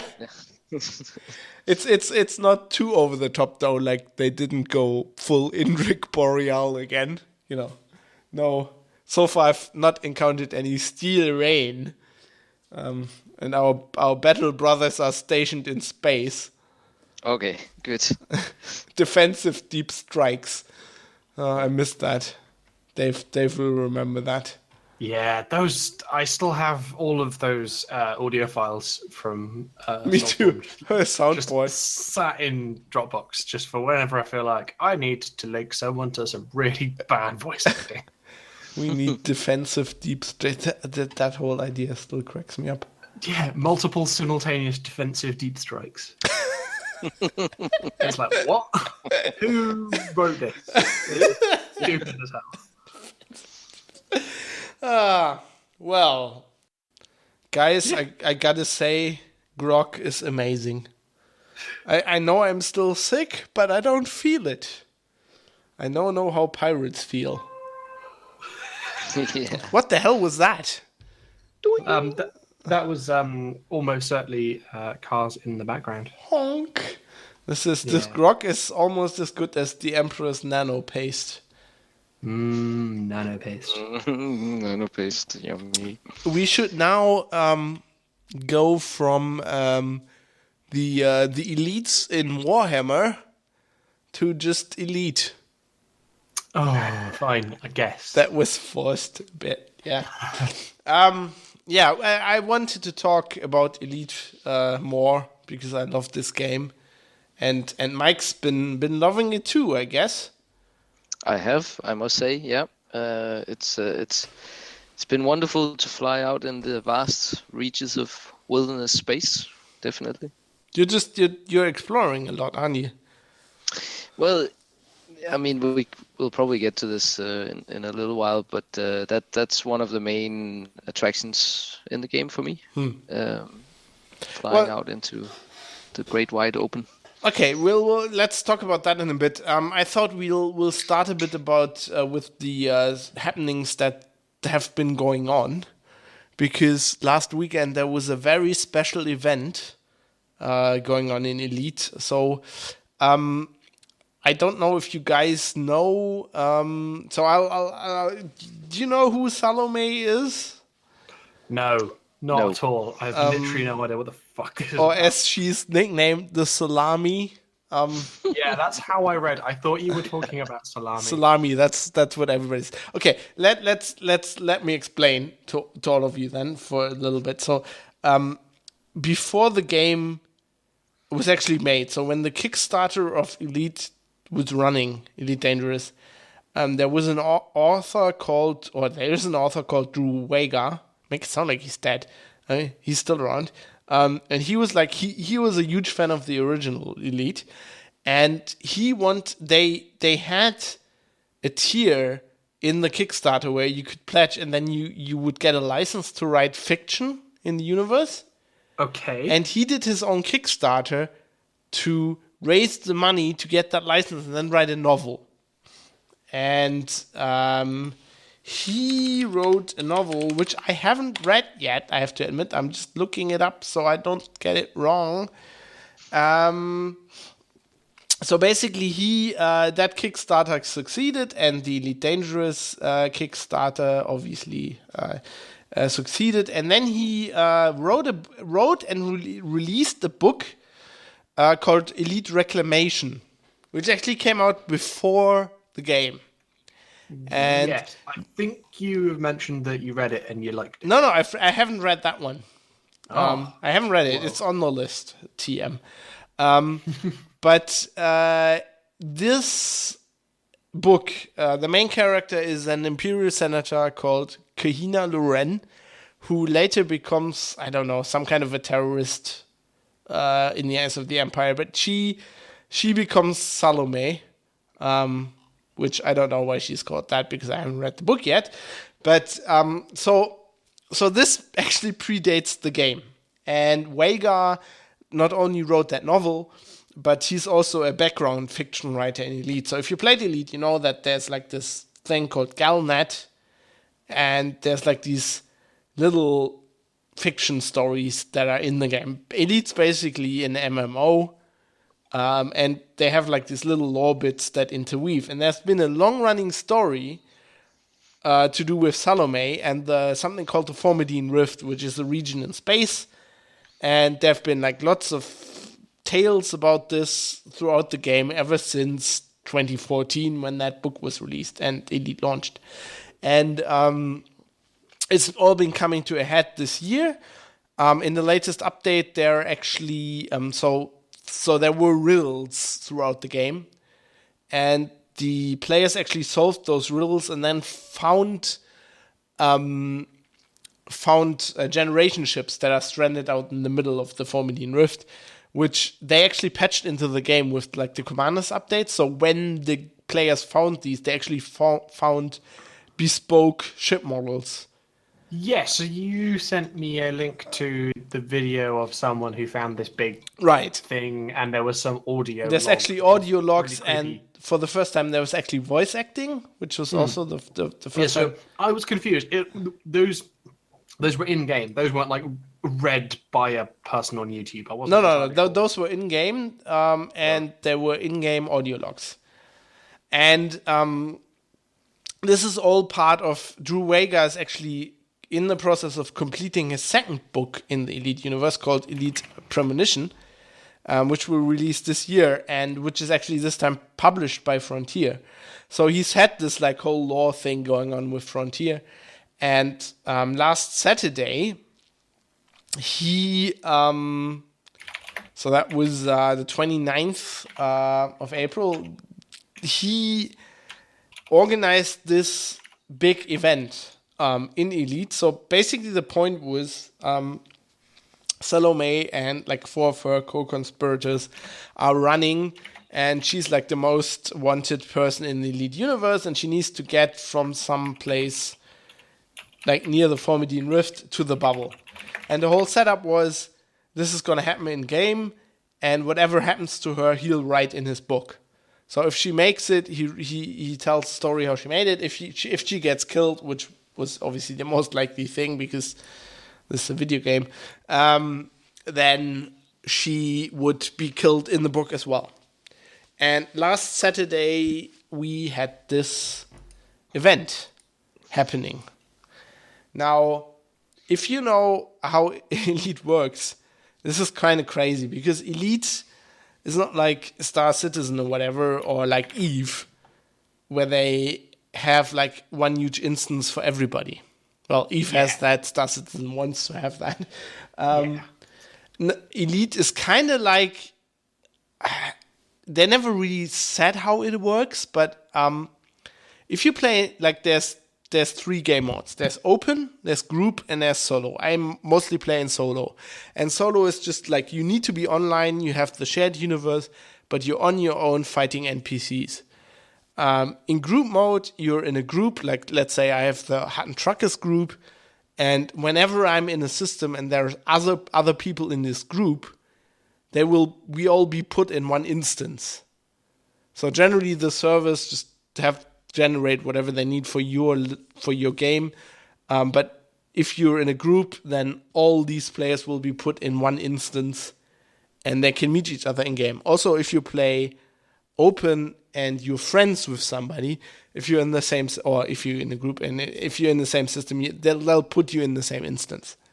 Now, if you just play in open, and let's say Mike and me go to the Soul system, if we're not friends, chances are we'll not see each other. Because there are lots of people in Soul, and they'll just put random players in an instance together. If we're friends, the game will try to put us in an instance. So try to, but not definitely. Well, it will, but there's a limit. Like, I think it's like 30 players or That's something. interesting, actually. Yeah, I didn't know that. So there's a certain limit of people it can put in an instance. So this is a big problem with, like, whenever the Hutton Truckers do events, like I'm in a Hutton Truckers with 700 people. If we all go to Alpha Centauri, we'll not all be put in one instance. So when you organize these events, you kind of have to deal with that fact and just go across instances. If people are playing on Xbox, they will never see you on the PC. You know, they have their own instancing, stuff like that. Yeah. So the problem with this event was, basically, so on the 29th, Salomé will start in this one system and she'll have to go to the bubble. And we're not telling you where she's going. And then there'll be people protecting her and there'll be people trying to destroy her. But per default, if you go, like, even if you're in the same system with her and whatever you want to do, if you want to protect her, destroy her, just like see what happens, it's not guaranteed that you're in the same instance. So this whole event was kind of flawed from the beginning, and it's despite what you might have read on the web, it wasn't. It's not an official Frontier event. Like they never officially publicized it. So the person who was flying as Salami, that was they're Drew. like a normal player who has that name. Yeah, Drew had an account called Commander Salami, Right. and he also, like, her 4 or 3 co-conspirators, I think they were his kids. He posted a picture of Twitter on Twitter, like, on the day. This is like our mission control, and it's like computers and like what looked like his kids sitting there. So they were just normal accounts. DIY event in a way. Yeah. So there wasn't any balancing or any kind of factors taken into account other than the imagination of this guy and then whatever people he could drum up. Yep. So I think obviously Frontier is kind of down with this because it's like promoting the game, whatever. But they knew they can't change the infrastructure. I mean, the whole infrastructure of Elite doesn't currently facilitate this kind of thing. So like a mass event. Yeah, it seems like a super cool event, just in the wrong game. Kind of. You basically just dicked around trying to get into the same shard. Well, let me explain what happened. So there's an in-game group. So because this narrative, this lore of Kahina Loren had been going on for years, a player group formed called the Children of Rexler. Now, Rexler is a mysterious planet in the original Elite lore, in the original game. And this was a player group that formed in the game, doing, like, you know, exploration and trying to figuring out lore. And they were kind of aligned to her. That's what they said. So, that's what the whole thing is about, because Rexler is this whole, and let's not get into this whole mystery thing, but whatever. So, Drew Wagar knew that they were kind of the group to protect her, and he was kind of dealing with them, like they're just normal players, but he was kind of dealing with their community, as this event drew nearer. But then there were also, like, hundreds of players who just wanted to fight for Salomé, and they founded something called the PAC, the Premonition Action Coalition or something like that. Premonition and Light Coalition. The Premonition is his next book, Drew Wagar's next book. And they had a Discord, and they were trying to organize the defense. And so in the run-up to the event, Drew Wagar saw that this group was, like, the biggest group fighting for Salami, and he, like, on his blog, whenever he talked about the event, he kind of linked to their Discord. So this Discord channel was kind of where all the defenders were organizing. Now, Now comes something that Dave will love. And the next part of this story is proper EVE Online mindfuck bullshit. So there's an in-game group known as the Smiling Dog Crew. And they're just fucking trolls. They just try to break the game. They actually featured on like a Frontier site features like the main player groups, and it has a page for the Hutton Truckers. And there's the page for the Smiling Dog Crew, and they just want to break shit. And in the run-up to this event, the Smiling Dog Crew came to the pack and said, right, we always break shit, but this time we, like... So the thing is, people wanted to protect Salomé, because Salomé, like Drew Vega said, she has knowledge, lore knowledge, that will only get out, that will only be spread to the universe, to the players, when she reaches the bubble. And this will be like whatever... It was alleged that this is like knowledge about the Thargoids, so the alien threat that's coming that we talked about on the show, and shit like that. So people said, okay, we need to protect her. So the Smiling Dog Crew said, yeah, we've been bad in the past, but we're really good. We know how to defend people, and like Children of Rexa, they're an exploration group that can't defend people. We'll train like noobs for you, and we'll join Pack and we'll help defend her. And Pack kind of... Sounds good so far. Yep, Pack kind of believed them. Now, in the week to this event, there was like all kinds of shit. Pack's been actually really criticized because, so they did this whole shit. They organized, they had admirals.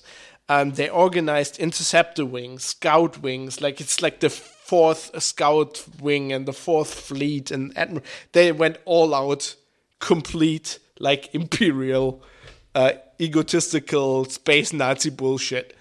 They actually decreed that unless you're in one of our fighter wings, when you turn up in a system during this event where like Salami is even near, and you have weapons in your ship, we'll kill you. Like if you're not on the whitelist of the fighter wings and you have weapons on your ship, we'll kill you. And all this kind of shit, right? And so basically, this event started. I went there, so I wasn't on the Discord. I wasn't like the. There's actually I'll put a link in the show notes. I wrote a little blog post, and there's links at the bottom. There's like an Ars Technica article, and there's a Polygon article. And the guy from Polygon actually he was in the Pack Discord as a press observer, so he actually managed to instance with them a few times and got some close hand. I just flew there. I couldn't I just tried to go where Salami was and try to instance with her, and obviously never happened. But I was just happy my game didn't crash, and I saw a lot of players, and I was happy. But basically, so that never worked for me. But there was like she turned up in the system, she jumped. Pack had this for like 2 hours. They coordinated her whole defense. And she actually made it within 6 systems of her target. So she actually made 600 light years of jumps. She got interdicted by enemies players. By the way, the main enemy coalition I think was called the 13th Legion. All right. There's no Warhammer reference there. No. The main player wasn't actually called Abaddon. No. So she was interdicted a number of times. There's she had like auto repair. There's like this auto repair thing in Elite where you can repair your ship in flight, and that actually ran out of. It needs like materials to fix your ship. It ran out of that, so her allied commanders like I think twice refilled it with like limpets, and she fixed the ship again. She made it within 6 systems. Of the target, and in the end, a guy called Harry Potter killed her. Fucking Harry Potter. He's killed me. Yeah. I've been killed by Harry Potter. Like, so he's everywhere, the bastard. Harry Potter is the most known troll in Elite. Yeah. Like if you look in that Polygon article, you can see like his Hollow Me picture. Right. And you can see that he's a fucking troll. Because like that is like a pink fringe on like the most hideous face you can ever imagine. It's just fucking ridiculous. He's an utter troll. Like, what he does is, this is why I don't play in open. I guess Mike plays in open if he's been killed by him. Yeah. So what he did for like months was like hang out on the last leg, but like their stations on the way to Colonia. We talked about this on the show, and he hangs out like in the last leg and kills people because he knows it will mostly hurt them if he kills them there. He's a fucking asshole. Yeah, he goes to all the community events basically and just tries to kill people. Yeah.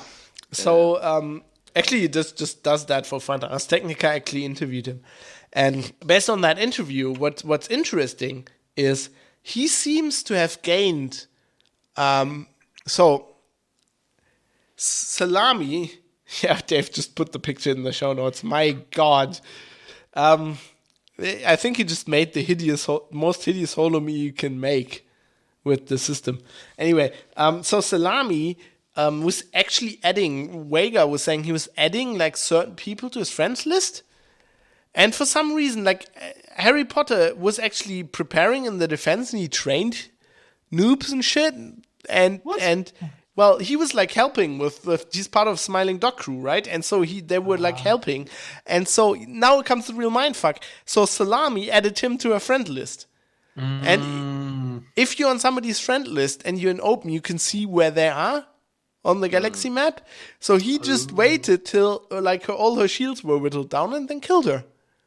Now, some people are saying, why was he added to the friends list? Is this like not a coincidence? Was she meant to die? Was this Vega? Whatever. But if that is the truth or not, this is proper Eve like backstabbing. It's just mega naive. Like the stench around Harry Potter's name in Elite is, you could cut it. I mean, how long have you been playing and you know his name? If that's the thing, like, and I've been killed by him. I have been killed by Harry Potter twice, actually. So, and that was even before I knew, who he actually was. But it was just he was at one of the community events, and stupidly I went back because I was a bit like, okay, that was weird. I thought I'd sort of ended up in a fight by accident, and then it was a mistake. But then the second time when he just killed me outright when I just came here, it was a bit like, okay, I think this guy is he's out on a mission of some kind to just create problems. Mission of dog poo. Yeah, see, this is why I don't play in open most of the time.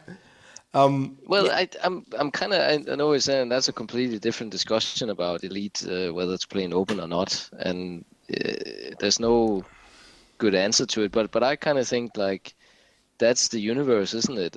I mean, should you be somewhere in wilderness space and you actually meet someone, how amazing would that be? Like, and if you don't play in open, that'll never happen, right? So it's a bit like... True, but if you meet somebody, then they're dicks. You don't know. It could be an explorer like yourself, just going like, look at that, another explorer, I'm a dark angel. I'm a dark angel. What are the chances the other people aren't heretics? I'm probably just blue-eyed and naive, but I kind of it's just solo is just like, oh, I just want my own sandbox and nobody should be able to say or do anything. But then you protect yourself against people like Harry Potter who's just there to break the game. So. I know there are big groups that you can basically ask to be a member of as long as they vet you or something, and then you have a fairly large player base that you could interact with, right? Isn't it? Well, I'm part of the truckers, and they don't really vet you. You're just like, okay, I think this is a cool idea, and So the thing about Tartan truckers is they invented this thing called. PWE, play with environment. No, PWP, I mean, sorry. Play with player, sorry. My brain, the brain sickness. Brain fever. Brain fever. Nurgle's brain rot. I'm turning into Fabius Bile. We should do that cookbook, by the way. Put that on the schedule. Fabius Bile's Yeah, Fabius Biles. Cooking with Fabius. Delicious pus. 51 Oh, it's a uses thing. for pus. Yeah, we must do it. Like Nurgle's Bake Off. Nurgle's demonic snail mucus. Oh, that's something for Char. Yeah. Oh, it makes my face so smooth. Yes. And blue. No, blue's the color of Zinj. It makes it green. Yeah, well, yeah, okay. Fair enough. Yeah, so where were we? What? No, so I play in the group sometimes, so I know there aren't like okay. The thing about the truckers is there are PvP guys in there, but it's like their whole thing is you can do whatever you want as long as you're not a dick. Like you're not supposed to attack other players unless like they've agreed to it, unless you're in a position where it's like everything goes. Yeah. And I think that's my kind of group. But anyway, so this event ended. Salamé's dead. Her co-conspirators all made it, but Vega isn't like he's a bit dark angel with his explanations. If that actually will release whatever lore. Apparently she had a speech prepared, but that's now never going to happen. So we don't know. We'll have to look in the book. I wonder what he'll make of the name. Like, I don't think he can go like Commander Harry Potter. Harry Potter. No. Lawsuit. Yeah, it'll be Commander Hank Peterson or something, you know. Or, Yeah. Yeah. But that's certainly interesting. But yeah, that was interesting. And as Dave said, maybe the wrong game, because it's not like, of course, it's not Eve. But I kind of any game that's not Eve is the wrong game. But I kind of enjoyed it. And I know it's not perfect. It's not all one instance. But then, like, okay, today I took a passenger mission and I flew to a place called Carbon Close. And I visited a sun that is just huge. And there was a planet. And there's like this sunrise. And it fills the whole horizon. And I'm going to put a link and a picture in the show notes. And you just can't have that in Eve. You just can't. Eve is just not that beautiful. 0 spreadsheets. Where is game? Where is game? Beauty, Where's Dave. Beauty. Universe. Where's the spreadsheet? It's so beautiful. So basically, I took my my keelback, which looks like the Defiant, which used to be a mining ship, and I put like cabins in there, passenger cabins, and I turned it into basically Serenity from Firefly. And now I'm just flying people around to interesting places, and I'm seeing nice things. And this game's just fucking beautiful. Well, that leads me. That was a beautiful lead-in to the quickfire polls that I did on Elite and Space Games, if you remember on Twitter. So I actually didn't participate in this on purpose to not skew the results. Yeah. Very scientific, huge group of respondents. So with N equals 27. Okay, 27 votes out of in Space Games. What would excite you the most? So I had 27 votes for that, and 15% said trading, 22% said combat. 4% said materials or ship design, and 59% said exploration. So I was very happy with that result because I would have put in exploration myself. And then I followed up because I thought we had a little bit more time to get another survey in. So talking about exploration, then I had 16 votes that 6% said that when exploring space, I look for danger, 6%. 25% said aliens, 25% said rare unknown stuff, and 44% said weird or beautiful places. So there you go, Fab. What you just described is the popular vote out of a huge range of respondents. It's so wholesome. I like that result because that's kind of what I would have said myself. But yeah, I mean, and that's what Elite has, right? So like weird binary star systems, pulsars, shit like that. Black holes, strange planets, with sometimes combined with rings or whatever, and gas giants, colors, like just, you know how many gigabytes of screenshots I have on this machine? I can imagine you have a lot. I was able to actually, because I'm going to Colonia at the moment. Right. The last few weeks, I've just been, whenever I've been in Elite, I've just been flying towards Colonia. And, on my way, I've had a few accidents or whatever. And, the other day, last week, when I was sort of 10,000 light years away from the bubble, I was beginning to go like, there's still another 10,000 light years to Colonia. And I don't know about this space bucket here, but it would be nice to land somewhere. And what are you flying in? An Asp Explorer. All right. Yeah, and I got it engineered up so I can jump about 45 light years. Oh, you bastard! I did that whole trip in a Diamondback Explorer unengineered. Way too heavy. I had a 17 light years jump range. 17 yes. to jump? Yeah, that was like in December. I'm such a noob. Jesus Christ, Fab. Yes. How long did that take you? A long time. I'm a noob. Oh my god. Right, okay. Respect. Many jumps. There because, actually, when I got to Colonia, like, you know how all the stations in the middle, they have like stations, but they don't have outfitting. So when I got to Colonia, I ripped out all like I don't need shields, I don't need weapons, I need to increase my fucking jump range. Yeah. Less mass. Why the hell did I take cargo space if I'm not taking any cargo? What the fuck? Oh, exactly.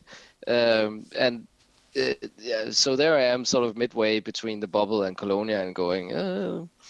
And I realized through some meta searching for things on the databases that there is actually a few mining bases out there on the way.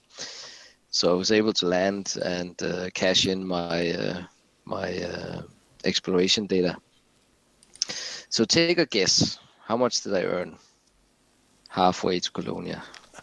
Halfway? I don't know. So I can just tell you. So I flew all the way to almost all the way to Colonia, and then destroyed my ship because I was taking a screenshot next to like a really hot star, and then respawned at the closest base, flew to Colonia, and flew all the way back. So I made 14 million basically on one trip. 4-0 or 1-0 or 1-4? 1-4 million. Yeah. Okay.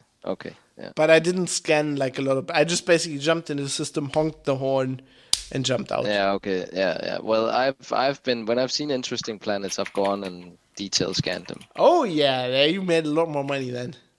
Like what do you make a lot of? 52 million. What? 52 million. Like Earth likes, you make a lot of money. So wow. Yeah. So okay, I tell you something. If you join the Hutton Truckers, and you might want to do this. If you join the Hutton Truckers and you ask them where you want to drop your exploration data, and you drop it in the system where our great Major General Nocti Vegas, who's our commander-in-chief for all this stuff, tells you, if you drop more than 10 million, they send you a flight suit patch. Okay. I'm interested. So maybe on the way back you wanna hold on to that and join the truckers, because the truckers are awesome anyway. Wow, that's a lot of money. I made Ranger with all that exploration basically. So what rank are you now? Oh, Exploration rank? I'll have to see the list of it because I think I was Trailblazer and then I was the next one after that. What was that? Explorer ranks. Yeah, everybody's Googling. Franticgoogling.com.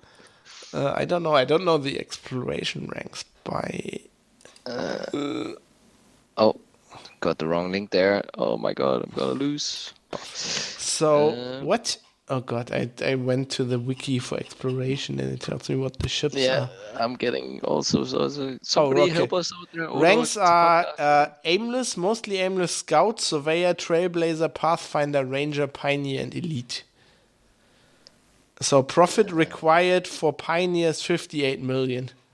I think I actually went to Pioneer then, yeah. Wow, I'm at ranger. So you're one rank from fucking elite. Elite is 156.5 million. There you go. How much? 156.5 million.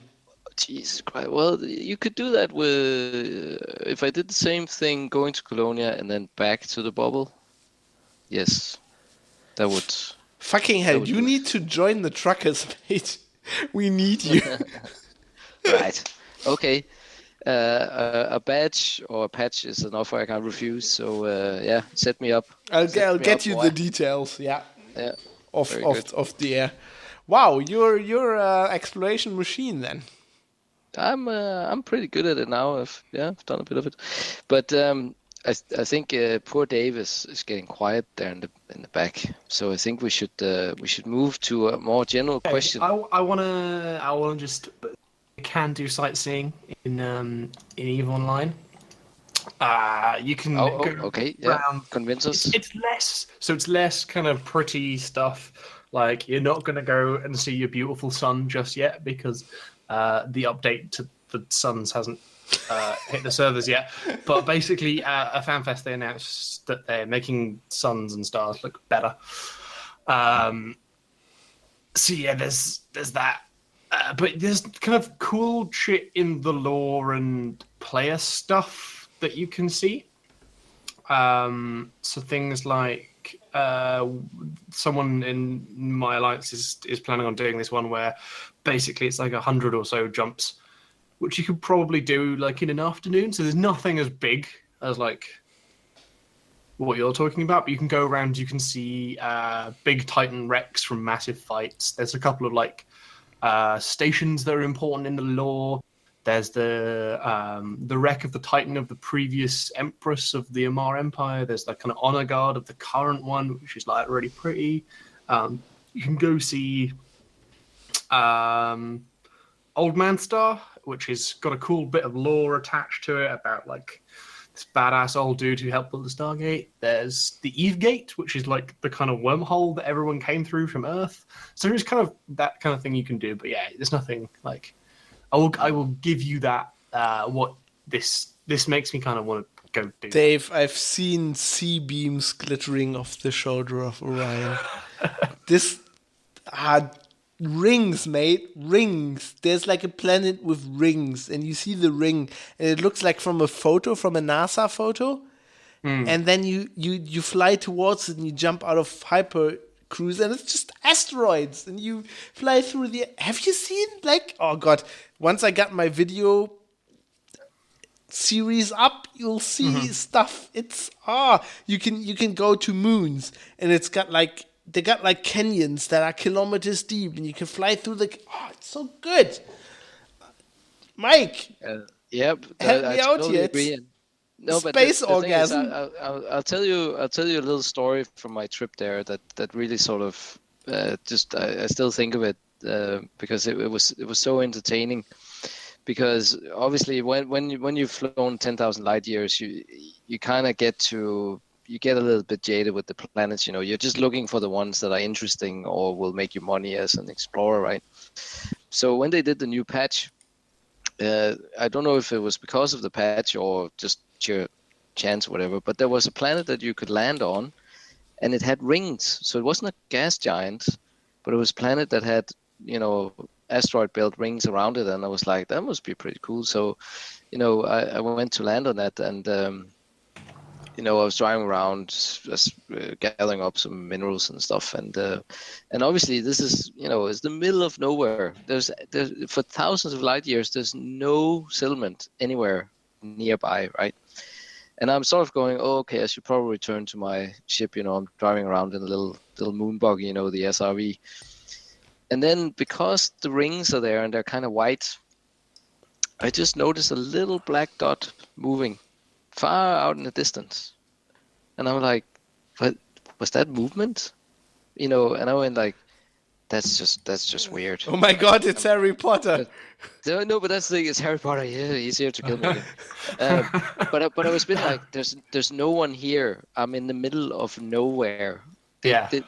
And it really, I was really intrigued, right? And then instead of going back to my ship, I sort of drove around a little bit and tried to see this thing again. And there it was. There was something flying out in the distance.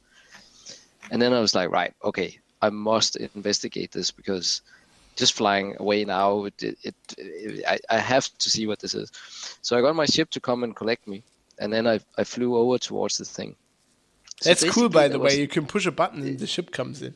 It's awesome. Yeah, I love it. Exactly. And just stuff like that going like, ship please, shh, and then it sort of comes and, you feel like you're in a movie. And here I am then going like, I must investigate this, but I'm also going, oh, my exploration data, I'm going to get killed now, But anyway, so there's this sort of small craft flying in circles around something on the ground. And basically, it's another Asp explorer that has crash landed on this planet, right? And I assume it's kind of an event, like a random event that they happen. They spawn in. Yeah, they shouldn't spawn in the middle of nowhere, but yeah. And that's the thing. So that was a little bit sort of, because the ship flying around in circles around it obviously was, meant to be like a system defense vessel. Systems defense thing. But I was okay. I'll sort of gloss over that a little bit because the cool thing was then to drive up to the Asp Explorer, right?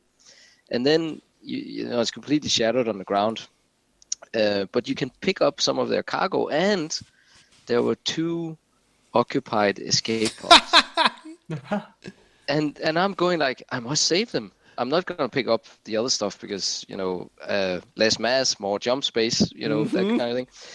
But I took the 2 occupied escape pods because, Bob and Mary or whoever it was that I was rescuing, I was like, I must take them to the nearest station, right? Because that's what I know we've talked about this before, Fab, that, you kind of generate stories in your head if you're so inclined, right?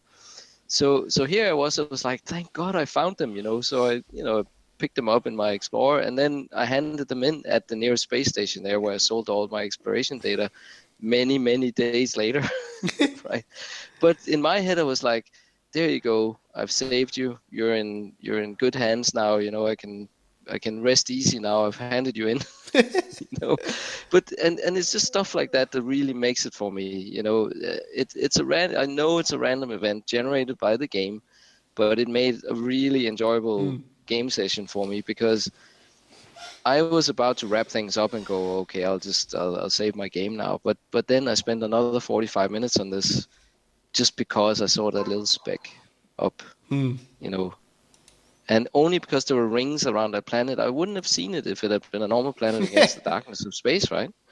I mean, that's the thing. It's stuff like that. I really love it. I actually need to land on one of those. I was actually gonna put another picture. Like the thing I discovered now as part of the Salomé event, they patched in asteroid bases. And I landed on one of them, like an asteroid mine. It's just fucking amazing. And apparently, like one of the elite books I've read, actually, I think that's the one Dave was referring to when he thought I read the Drew book. But so basically, there's like this elite book I've read because it was part of the Kickstarter, basically. I think. But it's just a great book, and it features an asteroid base, and it's actually part of the it's set on an actual system in Elite, and so they actually even before this game, they put in a base with the name of the base in the book. And now when they patch asteroid bases, and because it's an asteroid base, they actually made it an asteroid base, like it is in the book. I actually have to go there now. I think it's really cool. I just love stuff like that. I mean, it's just the procedural generation in this game is just like, I mean, that's what I loved about Minecraft, like the landscape it created. And this game is bloody amazing as well. Like it creates these great, just like, they have this thing at Frontier, and at some point I actually want to go there and want to do something journalistic and interview them about this. They have this thing called the Stellar Forge, which actually they just put data in how the galaxy is. So basically they have data on what we can see of the galaxy. You know, and a recent example was TRAPPIST-1, where they put that in. And so they have systems that we know, but then there's like huge swaths of the galaxy that we can't see. Mostly like on the other side of the bulge in the middle where you just can't see. And so they just procedurally generate systems, but they do it after, like, so basically they figure out where systems would be, and then they like generate them after, okay, there's a number of these kind of star systems in the galaxy, and then, okay, if this is that kind of star, it might have this kind of planets, and then there might be this far away, and then this planet would have rings, and it goes as far as like for the landable, like the moons and stuff they have without atmosphere, they actually have tectonics. Yeah, I'm really excited to see more of that, because now if you've landed on a few planets, there's not much activity on the ones you can do. So a little bit more of that would be That's great. True. Yeah, they need to. Yeah. Actually, they need to work on that. I don't know what they're gonna do at some point. I guess they will have landable atmospheric planets, and they'll have to put cities in. So the planets you can land on right now, they're just rocks, and then there's like a base somewhere, and that's like not terribly exciting. But then on like there's several bases on some, and then there's like prison colonies, and they look kind of desolate, and I just like the little things they do with this game. Have you seen the we talked about how they release like ship kits and skins for the ships, and you have to buy on the store. Have you seen like the Raider Pirates ship kits? There's some of them that look like chaos. Yeah, they have spikes everywhere. Yeah, spikes and everything. Yeah, and they have corroded metal paint, which just looks amazing. I love that. I mean, it's just like the little things, like when they, like in this patch, when they gave you the ability to name ships and then like buy decals and put the ship name on the hull, like that's just like I get high. I love that shit. Get a little giddy, yeah. I still haven't named my ship because I haven't been at a shipyard yet. Yeah, I know that problem. Yeah, but yeah, when I get the chance, it's the first thing I'll do. I actually, since everybody I have an Asp Scout, and everybody has Asp Explorers, and actually I have more expensive ships, but I never bought an Asp Explorer. But everybody's flying one. So I said I have to get one next, and that'll be my next exploration ship, because everybody's laughing about the Diamondback Explorer. And actually, because I'm reading the 40k lore, I've picked out the name. I'm gonna call it Saint Celestine. Oh, that's sweet. Yep. Have you ever thought of making your own faction in Colonia? Like actually, up for the... yeah, but it's not. I'm not gonna make that actually. More realistically, I'm supporting the truckers. The truckers are currently trying to get there. So for Dave's and everybody else's benefit, currently, if you go to Colonia, you can ship travel guides there, and the faction that ships the most travel guides in a kind of, I don't know, it's a several month window. We'll get Once a month, yeah. It's Yeah. as I can see. Yeah. we'll get bases there, and the truckers are still trying to do that. I'll have to go to Colonia again. Yeah, I guess to pitch in there. Sweet. Dave, Are you there? you own Hello? Elite, right? I do. There's no excuse for you not to play this. But play Eve, man. No, you have Elite. You've got a HOTAS. You've got I was talking on Twitter, like Basil Will, long-time LO listener and friend of this show, Basil Will. He's playing Elite, and he doesn't. I think it was Basil Will. If I get that wrong, he'll correct me, I guess, on Twitter. But he doesn't have a HOTAS. He uses two old joysticks, actually one in each hand. Wow. For the experience. He's like, I need to calibrate them, and you only know how much fun Elite is if you have to calibrate your joystick on landing. That's good.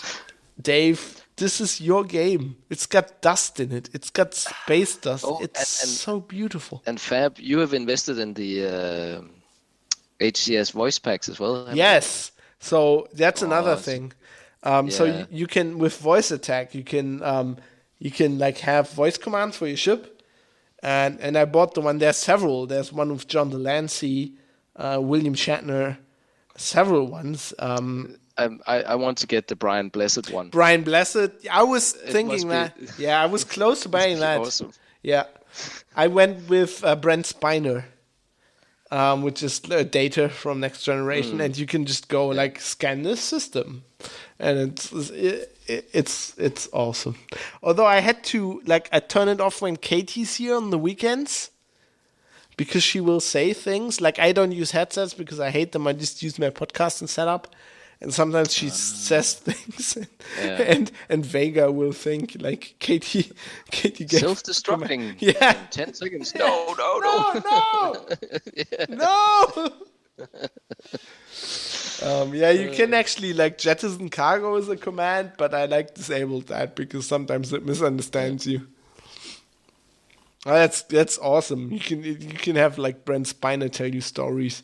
You can go on a tour, you can go to a system, then enable the tour, and it'll jump around for you and tell you stuff about the Orion Nebula and shit like that. Wow. And Brian Blessed is the one I'm getting next. Right. Jump to hyperspace! Yeah, it must be awesome.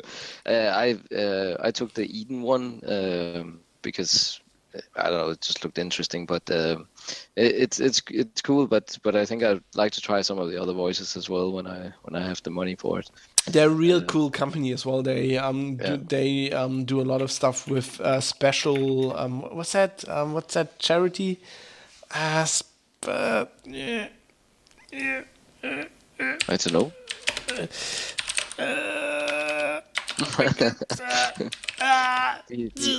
Googling. My other consciousness is googling that the Omnisire does not compute. What's that charity they work with? Child's Play, Make-A-Wish Foundation. No. It's not the Humble Bundle thing, is it? No. Oh God, fuck me. Right. I will let find Fab- out. You talk Yeah, about we'll- how great we'll- Elite is. We'll let Fab stew a bit. No, Dave, basically. Why do you love Eve? Special Effect is a UK charity. They're great. They do they make controllers for people who are disabled and can't play games, yes, and they make yes, them special controllers, and then they can play games. Yeah, Best thing ever. I know of Anyway, them, yeah. go Very on. good. No, I think we should sort of spread it out a little bit and say, Elite, Eve, all the other space games that we've sort of tried in our gaming life. Why do we keep going back to them and not I don't know, shoot 'em ups or strategy games or whatever? What's the lure? Just cool. Space is nice. I don't know. Spaceships are just the best things. Yeah, because in Eve, what's your sense there? Is it that you can aspire to getting a fleet or bigger ships? Or Yeah. It's that. bigger things, better things, more numbers, bigger spaceships relative to everything else. It's always that, really. Really? Also, like, I quite like flying with like other people as well, which is kind of cool. So I'd like to do the multi-crew thing in Elite. Yeah, that's exactly. We should get you into Elite through the multi-crew, I think. That's it sounds like that's the portal. For me, it's like I don't know. I want that fantasy of having my own spaceship and living there. Like ever since I was a kid, before I moved out of my parents' place, I was like, I want a spaceship. It's like that's like the ultimate camper van. You know, I want a spaceship like Serenity, where I can live in, like the Millennium Falcon, like a ship like that. And if I don't like a place, if I don't like people, I can just go into the darkness and be alone for a while. And I can listen to Sabaton as loud as I want. Nobody will complain because it's the vacuum. Yeah, and there's always somewhere new to go, isn't there? When you look at the vastness of space. Like, I mean, this game, like, okay, so 52 million exploration data, right? It's a tiny drop in the ocean of places you can go in Elite. And parts of it was that I also wanted my name on some planets for some, I don't know, selfish reason. You know, it's just like, well, right, you can get your first discovered by name on things. I'm gonna do that. You know, but there's a billion other planets out there, so there's plenty for everyone. You know, yeah, just the way that has opened it up. I think Elite has done very well. But with Eve, it seems to be more of there's probably more of a.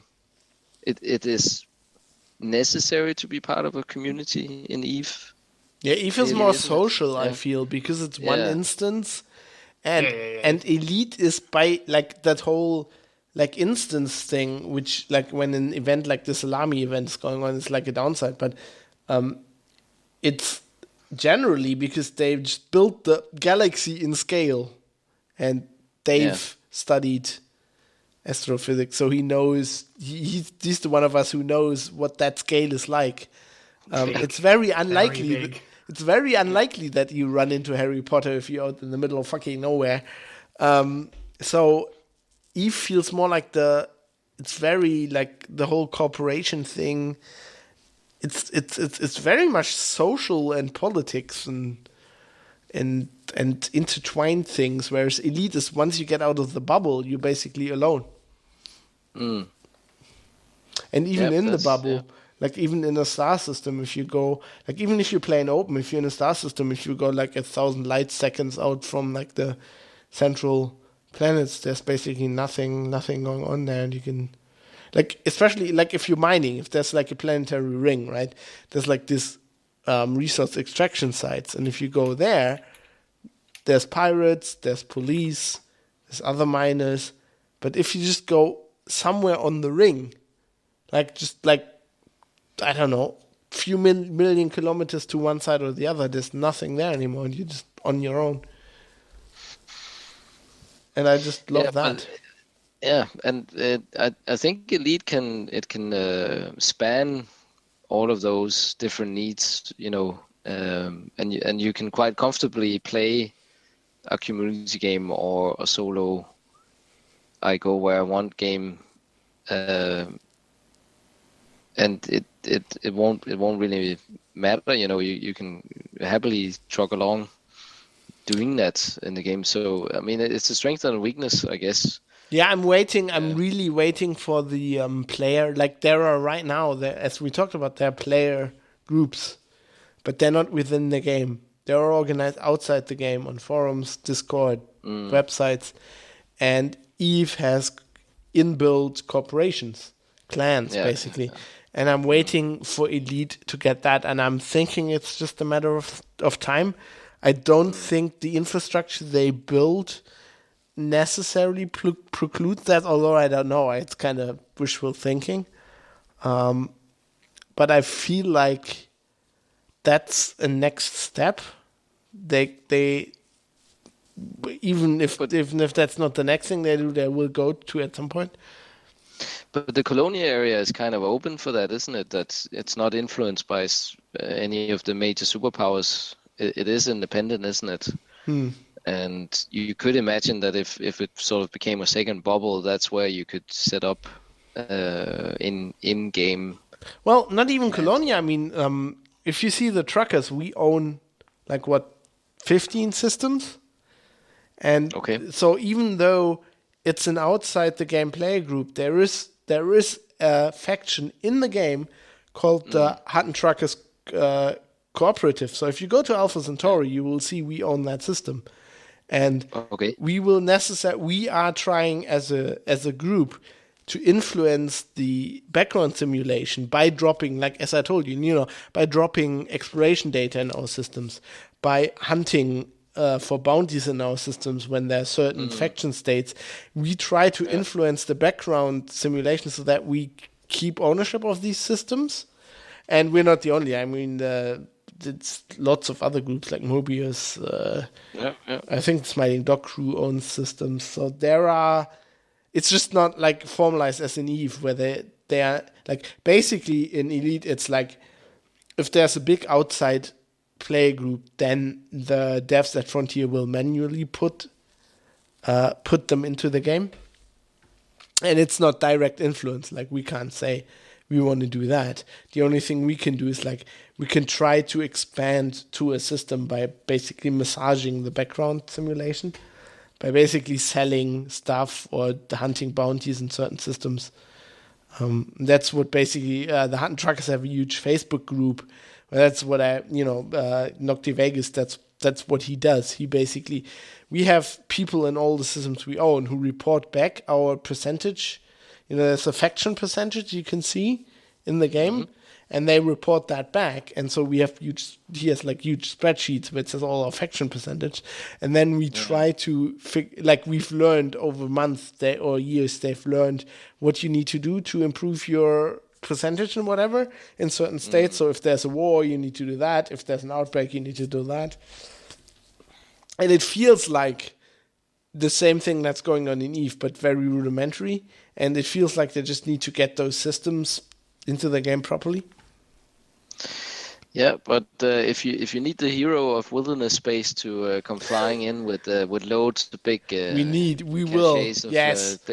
survey, then let me know. I'll get you signed up. I'll get you signed up with the truckers for the mug. Cool. And we'll get Dave. Once Dave sits in the co-pilot chair of my Vulture, where I blast people and I fly through the asteroid ring, that scene in I know it's the new trilogy, but when Django Fett flies through that asteroid field, and that that's you can with the mines and everything, you can do that in Elite, and it's such a good feeling. Yeah. So basically we should aspire to buy a big capital ship where we can launch our fighters from then, and just have fun like that, shouldn't we? I am saving up. I'm aspire to buy a Python next, but and first I need that Aspect Explorer. But I do have a keelback. I do have a ship with a fighter bay. Yeah. So you guys Python is 100 60 or something. Yeah. I do have a keelback though. I do have a fighter bay.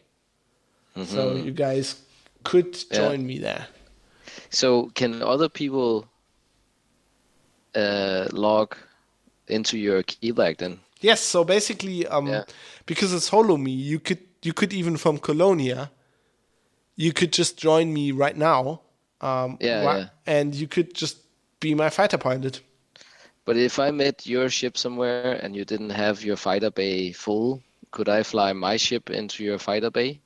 No, you can just land. No, it's just my fighter. All right, okay. You can't do that right now. But I could take control of your fighter through the whole of me. Yes, you could basically join my ship. You could be like a gunner for the turrets, or you could be the fighter pilot. Yeah, that's what we need to do. It's fucking awesome. You're signed up, Dave. It's inevitable. You'll. Yeah. The 10 slippers. Yeah. Launch the fighters. We're sending you the helmet with the goggles. You know, to put it on. The 10 slippers to the fighter bay. Yeah.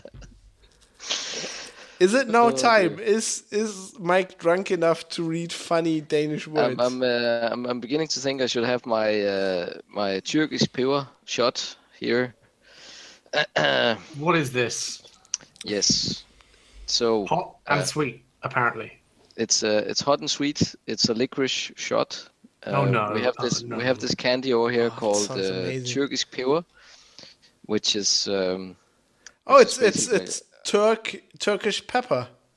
Yeah. Ha! So Turkish pepper is like very strong, salty, fiery licorice sweets That sounds horrible.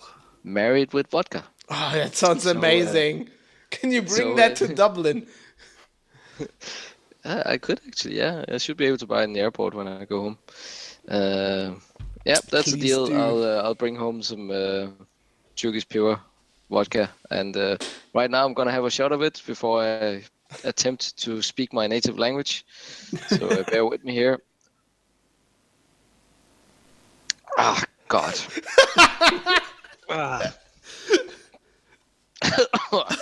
Right.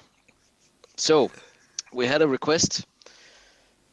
I needed to read out some funny sentences, and there's one in particular which is a classic because it really displays the intricacies and total frustration you can have with Danish. So basically, we have this dessert which is it's like a berry grit porridge. And I think Fab in German it's rote Grütze or something Oh, like rote that. Grütze. Yeah, it's yeah. Rote Grütze, It's made from. So rote Grütze in yeah. Danish is rødgrød med fløde. What? I get the what? So rødgrød med fløde. So Sounds like you need to cut your tongue off before yes, so rød is red, you. Yeah. rød is porridge. Grütze. Well, yeah. in this case it's grütze, groats, you know, it's yeah. And Matt med is with. yeah. Yeah. And No. fløde Whoa. is Whoa. cream. Ah. So Rote Grütze mit Sahne. rote Jawohl. Grütze mit Sahne. Yes. Rødgrød med flow. It's amazing. So if you can pronounce that, then you are ready to live in Denmark. You are good to go. And I've introduced a few others here on the list that you can have a go at. It's more like a tongue breaker sentence here. So let's see if I'm still sober enough. So to pick fruit with a used fruit picker is called at plukke frugt med en brugt frugtplukker. Or if you have 5 flat sugar buns on a flat sugar bun Bolle, that's like Dutch. plate. Yeah. Flødebolle. How do we even explain that to other people, Fab? Like, it's like a super digman, right? Oh, yeah. Just a Danish version of it. But anyway. 5 flade flødeboller på et fladt flødebollefad. It's fucking amazing. Right. And the last one. I need another shot for this one. Right. I'm gonna have some Danish lager here. Organic, unfiltered lager. Right. So this is the wild people of the West wanting to know what the white people of the West wanted to know. Yeah. So are you ready? Right. So it's obviously about the Indians and the white people. So Vestens ville vide, hvad Vestens hvide ville vide. What the hell? That's oh my god, that's a great language. I'll try that again. This is the hardest one. It's not good when you're half drunk. Vestens ville vide, hvad Vestens hvide ville vide. Be amazing if we actually had another Danish Oh my gosh. person I had to concentrate so much for that. correcting you on that, because everybody else won't be able to. Yeah. So there you go. There's your Danish training for the. I think next you millennium. broke Dave, because Dave just said he'll have to run. Yeah, he has to go. Yeah, I'm gonna have to go. Have fun with the feedback and the tweets. We'll do that. We'll hold the line. Excellent. Fly safe, Commander. See you next show. See you next show. We did too much Eve, too much Elite. He's running away. He figured out that Elite's better than Eve. I think we killed him there. That was just it was too much. It's funny that like you have those tongue like I guess every language has them, right? Yeah. Like in Germany, there's der Whisky Mixer mixed whiskey im Whisky Mixer, which is like the whiskey mixer is mixing whiskey in the. But the fun is, if you're drunk and you can't say it, you basically say wanking. So the whole sentence is made for you to say wanking. Yeah. I knew there was some kind of catch there. Because Vixer is wanker, and mixer and whiskey, and then you just go Vixer, and you just said wanker. I'm not even gonna attempt that, even with my sort of limited. Dude, I can't German. I can't do the Danish thing. But like my whole brain fart with the Dutch, it's just some of that stuff. It's just like akin to Dutch. It like really that, is. like The that. Dutch was actually the court language in the Danish royal court at one point in the 1600s or something like that. Then Dutch was à la mode at the time. So Kind of like French yeah. was cool in England and whatever. that's the thing. Yeah. So we've been there. There has been a Dutch influence, and I lived in Belgium for a while many years ago, and obviously it's they speak Flemish, which is sort of another version of Dutch, but That's completely messed up, isn't it? Like Belgium is like, woo. In Belgium, there's a crisis of identity that they will never solve. But anyway, when I watched TV and you heard some words, and even there was maybe the subtitling with for the hard of hearing or whatever, and I could actually sort of follow what was going on sometimes. But yeah, it's funny how like Dutch people or Belgian people, they could pick up a Danish newspaper and they'd be like, yeah, there's stuff here that I know, but it's not like Danish, Swedish, or Norwegian. They couldn't make sense of a lot of it. But yeah. Well, now that you told me what Rote Grütze means, I have an inroad into Danish. Yeah, but that's the thing. So you can maybe surprise a Dane with going like, oh, I know what that is in German. So yeah. It's been long ago. The show's been going on for ages. Dave's had to run. Let's do the feedback. Yes. This will be interesting if there's questions for Dave. We'll just answer them for him. I mean, it's his own fault if he's not here anymore. We know him well. We can cover. It's no problem. So we had the question from Facebook from Hitoko Hitori. This is a question for you, I think. Does Mike know that the same stories told about the Swedes on the Danish border are as well true to the Danish people on the German border? I think this was your story about the, guide the Swede to the ferry. Yeah. Mm-hmm. Well, it's more fun here because we drink with them since booze isn't as pricey as in Denmark. Yeah. Greetings from the Danish minority in Germany. And then I need to hear more from you, Hitoko, because I'm really intrigued about this. I know obviously there's the Jutlandese that have the border interactions with Germany there, so maybe there's slight cultural differences. I'm from Zealand, which is obviously the more cosmopolitan area of Denmark. The more culturally. No, but that sounds quite likely actually. That because Danes love to go over the German border and they buy a shitload of beer and other stuff. Well, would make sense. down It's there. fucking And expensive. they drive it home in vans and trailers and you know. I would. Yeah. Can't blame you. And I mean, it's the Danish government for years and decades. They have been like, fucking, they go there and they don't buy good Danish taxed products, So it wouldn't surprise me at all that it's the same thing where they're like, oh, here's the Danes again. Oh, Jesus Christ! Yeah, I don't think we care though. Like I completely understand. Like if I was Danish, I'd drive over with a fucking 40-ton milk, one of those milk transports, just fill it with beer.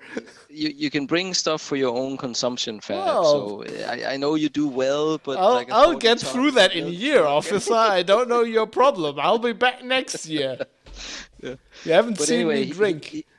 Hitoko, please get in touch again. This sounds fascinating. Let's get some more, underground stories there, and I'll be happy to sort of lend my Danish perspective. Although I've only lived in Jutland for 5 years or so, I'm not an expert.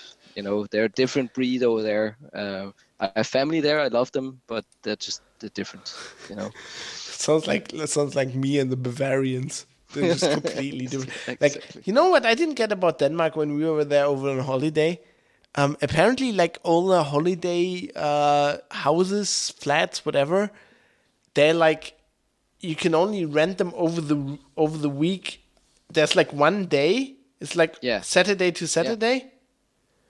Or something. And that's coming from a German. That's What yes, yeah. But we are extremely rigid on that. Yeah, the problem is it's fucking hideous for a week. because there's only one. There's we were going from Hamburg and there's only a highway going into Denmark, and for German standards, that's a fucking backwater road. Yeah, it's not a fucking... what is this little country here?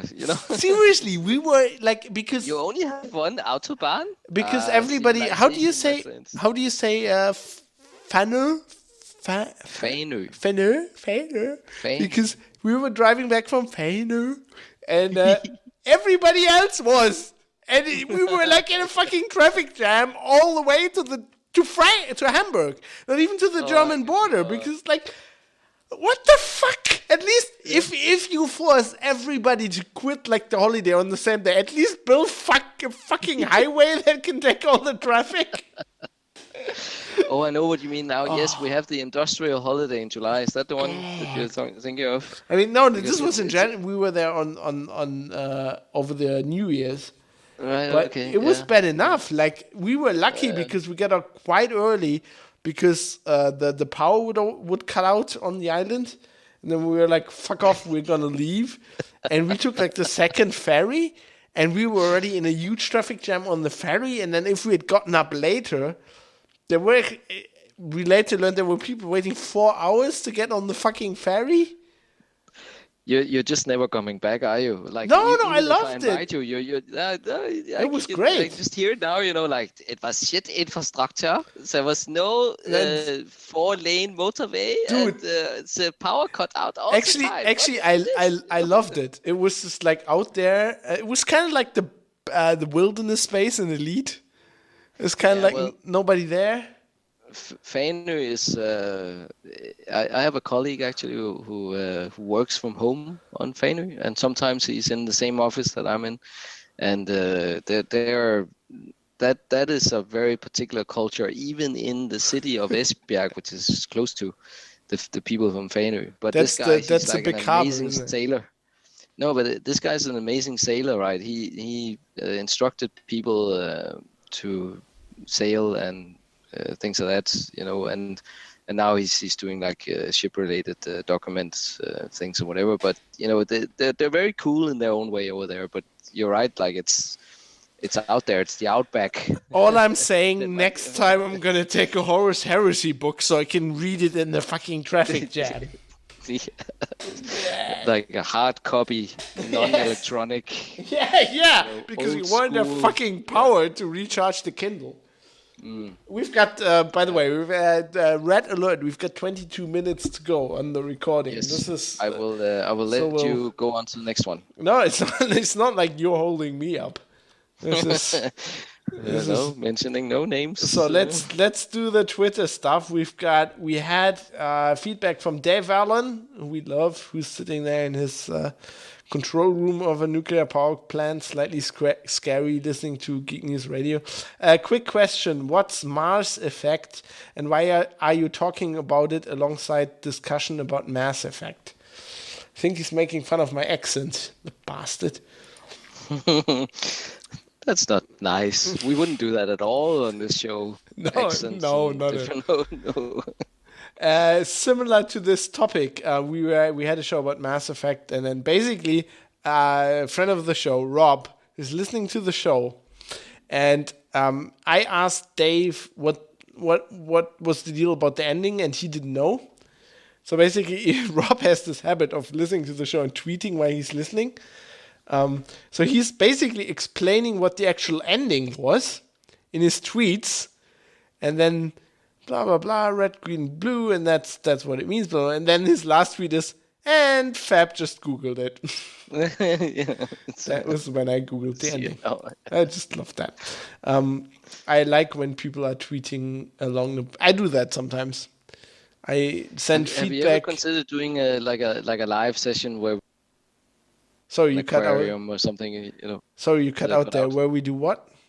Like a live version where we sit in an aquarium somewhere, like a studio, and people are listening in, and there's all the live action. The thing is, I did that for Linux Outlaws, and let me tell you, it's a lot more work.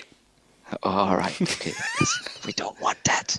I'd love to do that, but. I'd love to do a live show again at some point, but it really is a lot. It's like, oh god, then you have to be on time and shit. And now we have feedback for Dave, who isn't here anymore. Who he was like this hipster. He loved this tea company, T2. And so we got Craig from Western Australia chiming in. At Dave, at Mega Slippers, at Geek News Radio. Hipsters in AU, Australia, went off T2 somewhat after it was bought by Lipton, Unilever. So 7 years ago. Oh, and so his fancy tea is not that fancy then? Yeah, then Dave learned that his hipster tea wasn't hipster anymore. Great. Oh. Great. And now we've got Rob again, also dissing Dave, who was retweeting something with the Geek News Radio account, and Rob's like, don't you control GNR at Twitter? Damn it, Dave, stop retweeting yourself. And I wholeheartedly agree to that. He's been abusing the Twitter privileges. You gave him the keys, man. You gave him the keys. Pandora's box. Can't take that back, can you? Nope. It's fucking enemy gifts. It's like Inception. Fab. Oh, once the idea is there, you can't change it. Oh, I got you there. Heresy. That was good. Burns. I got you there. You did. Did you hear that? Shit, I don't have grog anymore to burn it out of my brain. Junkyard Sam, one of our favorite listeners, he draws amazing stuff. He was tweeting us at Geek News Radio. I'm having Geek News Radio withdrawal tonight. I hope you guys post a new show soon. Keep refreshing the feed with hope. Yes, we released not enough shows last month. We will endeavor to make it up to you. If in doubt, we'll just get Mike on and he'll explain 2 hours of horse heresy law. Oh, I thought you said I was going to read out 2 hours of Danish sentences. Oh, that's good too. Nearly got a heart attack there, but yeah, 2 hours of horse heresy, no problem. Danish sentences, and if I have to drink the hot and sweet stuff as well, I don't know, but yeah, no problem. We got Rob again, who says it's a shame Dave isn't here anymore. He says he's getting all the flack. Yeah, he knew. Well, he had checked this beforehand. That's why he left. Bastard. Yeah. He says at Mega Slippers, stop pushing your Brummy slag on us. Just Yeah. because you used Boston, was it? Yeah, I become a fan of like the whole Birmingham thing. I've just been watching Peaky Blinders religiously, and it's just awesome. It is great. And then last thing I want to mention, Richard Gilson on Twitter, who we got into Sabaton, I think. At least he went to the Sabaton Battle Beast concert over in the US. He posted a picture of the line waiting outside the gig, and there is cute metal girls in attendance. Looks good. Yeah, we can see. Yeah. No, that's awesome. Battle Beast, Sabaton, rock on, brother. And there's that's the good stuff. it looks a lot warmer than January in Germany when I got like the killer cold. Oh yeah, you were Waiting in smoothing with the Nurgle's Rot version 1 there, Fucking yeah. -7 degrees. Jesus. But isn't it you Germans who say that there's no such thing as bad weather, just bad clothes? Yeah, and I was wearing bad clothes. Are you sure you're German? Well, the thing with the metal concert is like if you're dressed properly for outside, you're dressed shittily for inside. Like there's no enough. Yes. That And problem hasn't been solved yet. having lived in Ireland for a while now, I realized that that's the thing, because they don't have the bloody cloakrooms everywhere. You know, like in Denmark, anywhere would have a cloakroom, like where you can put your stuff, because it's just people go out in coats and they want to put them somewhere. Right. Or there should be somewhere to put your coats. But you know, in Ireland, it's not always like that, and then that's why you see people around in t-shirts and skimpy things that. Like they don't have coats. They just have whiskey. Yeah. The Irish equivalent of grog. Keep them warm. Irish equivalent of a coat. It's grog. So. Yeah, so that's all the feedback. I guess we don't have email feedback. I don't think we had any. Not there in the list. No. No, I think Charles scared them all away from the email. What was it? Yeah, what was it said? Like, if you just fucking tweet us. Yeah, just fucking tweet us. Don't email you. Email is that was the end of it. Yeah. Email is annoying. Yeah, I do. I have like 2,000 unread emails. I just don't want to even think of that. They're all from these companies wanting to sell you spacesuits and cups and badges. Yeah, a lot of it is, space, but you know. So yeah, don't worry, it's fine.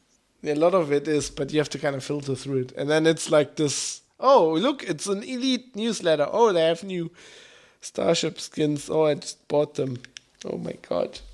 Yes. Don't look at your bank balance. Those fucking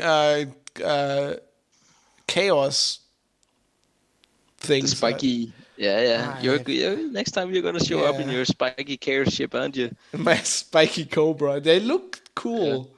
They don't have skulls. They need more skulls, I think. You wee heretic, you. Well, I mean, come on, Gilliman. Who's the heretic now? I'm embracing it now. I'm embracing it. He's the closest thing to the Emperor, Fab. You know, just bask in his divine light. No, the Emperor is the closest thing to the Emperor's still alive. He's still on Terra. What? What's Lord Gilliman is his elected representative and finest son. How can you slander his name? Just because Dawn is dead. And I love Papa Smurf. Don't say anything bad against Papa Smurf. Like what's your Space Marine chapter actually?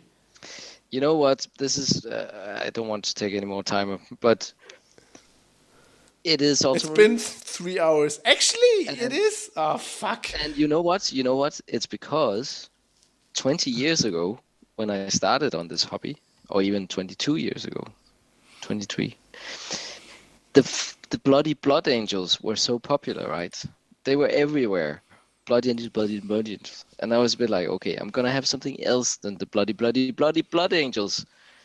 And the Ultramarines, they were like, oh yeah, they're kind of cool. There's a little bit of Roman influence there, blah, blah, blah. Didn't want the dark angels. Why? Robes, man. I don't know. I liked at the time. I liked the Deathwing, but I don't know. It's the color scheme or something. I I mean, fuck's sake, I was 15. You know, I mean, I shouldn't be able to give reasonable answers about good stuff point. I thought when I was 15 years old, right?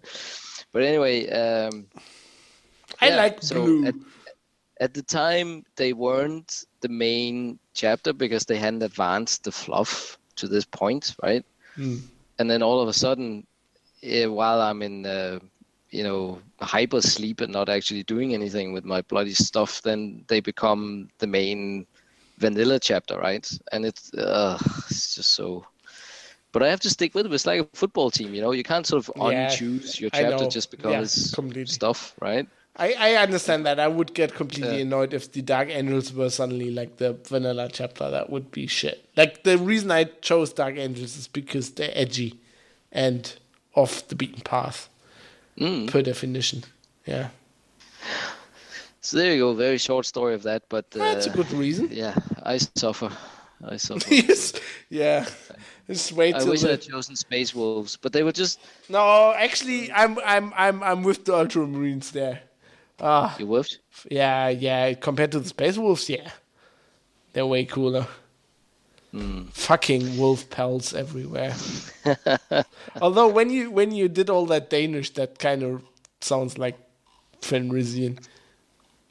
Oh, but you know, when I read some of the good authors that really like Dan Abnett and Chris Wright, you know, they do them right. They're not cartoon Space Wolves. They're the really Vlaka Fenrika. You know, that's the cool stuff, man.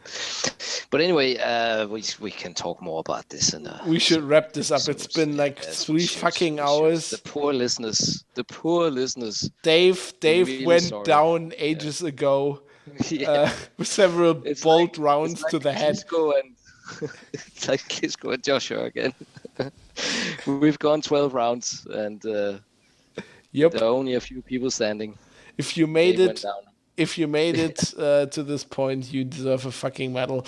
I'll see if I can do the part that Dave usually does. You can mail us gnr@6gun.org for feedback, although you shouldn't, because Char, who is basically our living saint Char, disapproves. This is not the Emperor's will. The Emperor's will is that you tweet us. You can tweet the Geek News Radio account at Geek News Radio, and then Dave will tweet back some silly enemy gif. You can tweet me. I'm at Fabsh, Fabsh. You are Mike. I am at M Stones MJ. And, well, Slippers isn't here anymore, but he's at Mega Slippers, obviously, on Twitter. We have a Facebook page that is silly. We have a Steam group that you can find on Steam that nothing really happens there. And we have a Discord that I should be in more. You can. There's a link, and you can go to discord.6gun.org to find that. And that's about it. But basically, tweet us. And I think that's it. That's it. And next time, I think we'll have Dave firmly converted to Eve.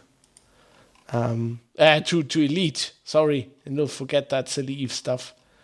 The Icelandic influence. We'll have him we'll have him in the Elite universe and properly converted to the right space game. The bloody heretic. We will all fly on the wings of the solar winds. For the lion!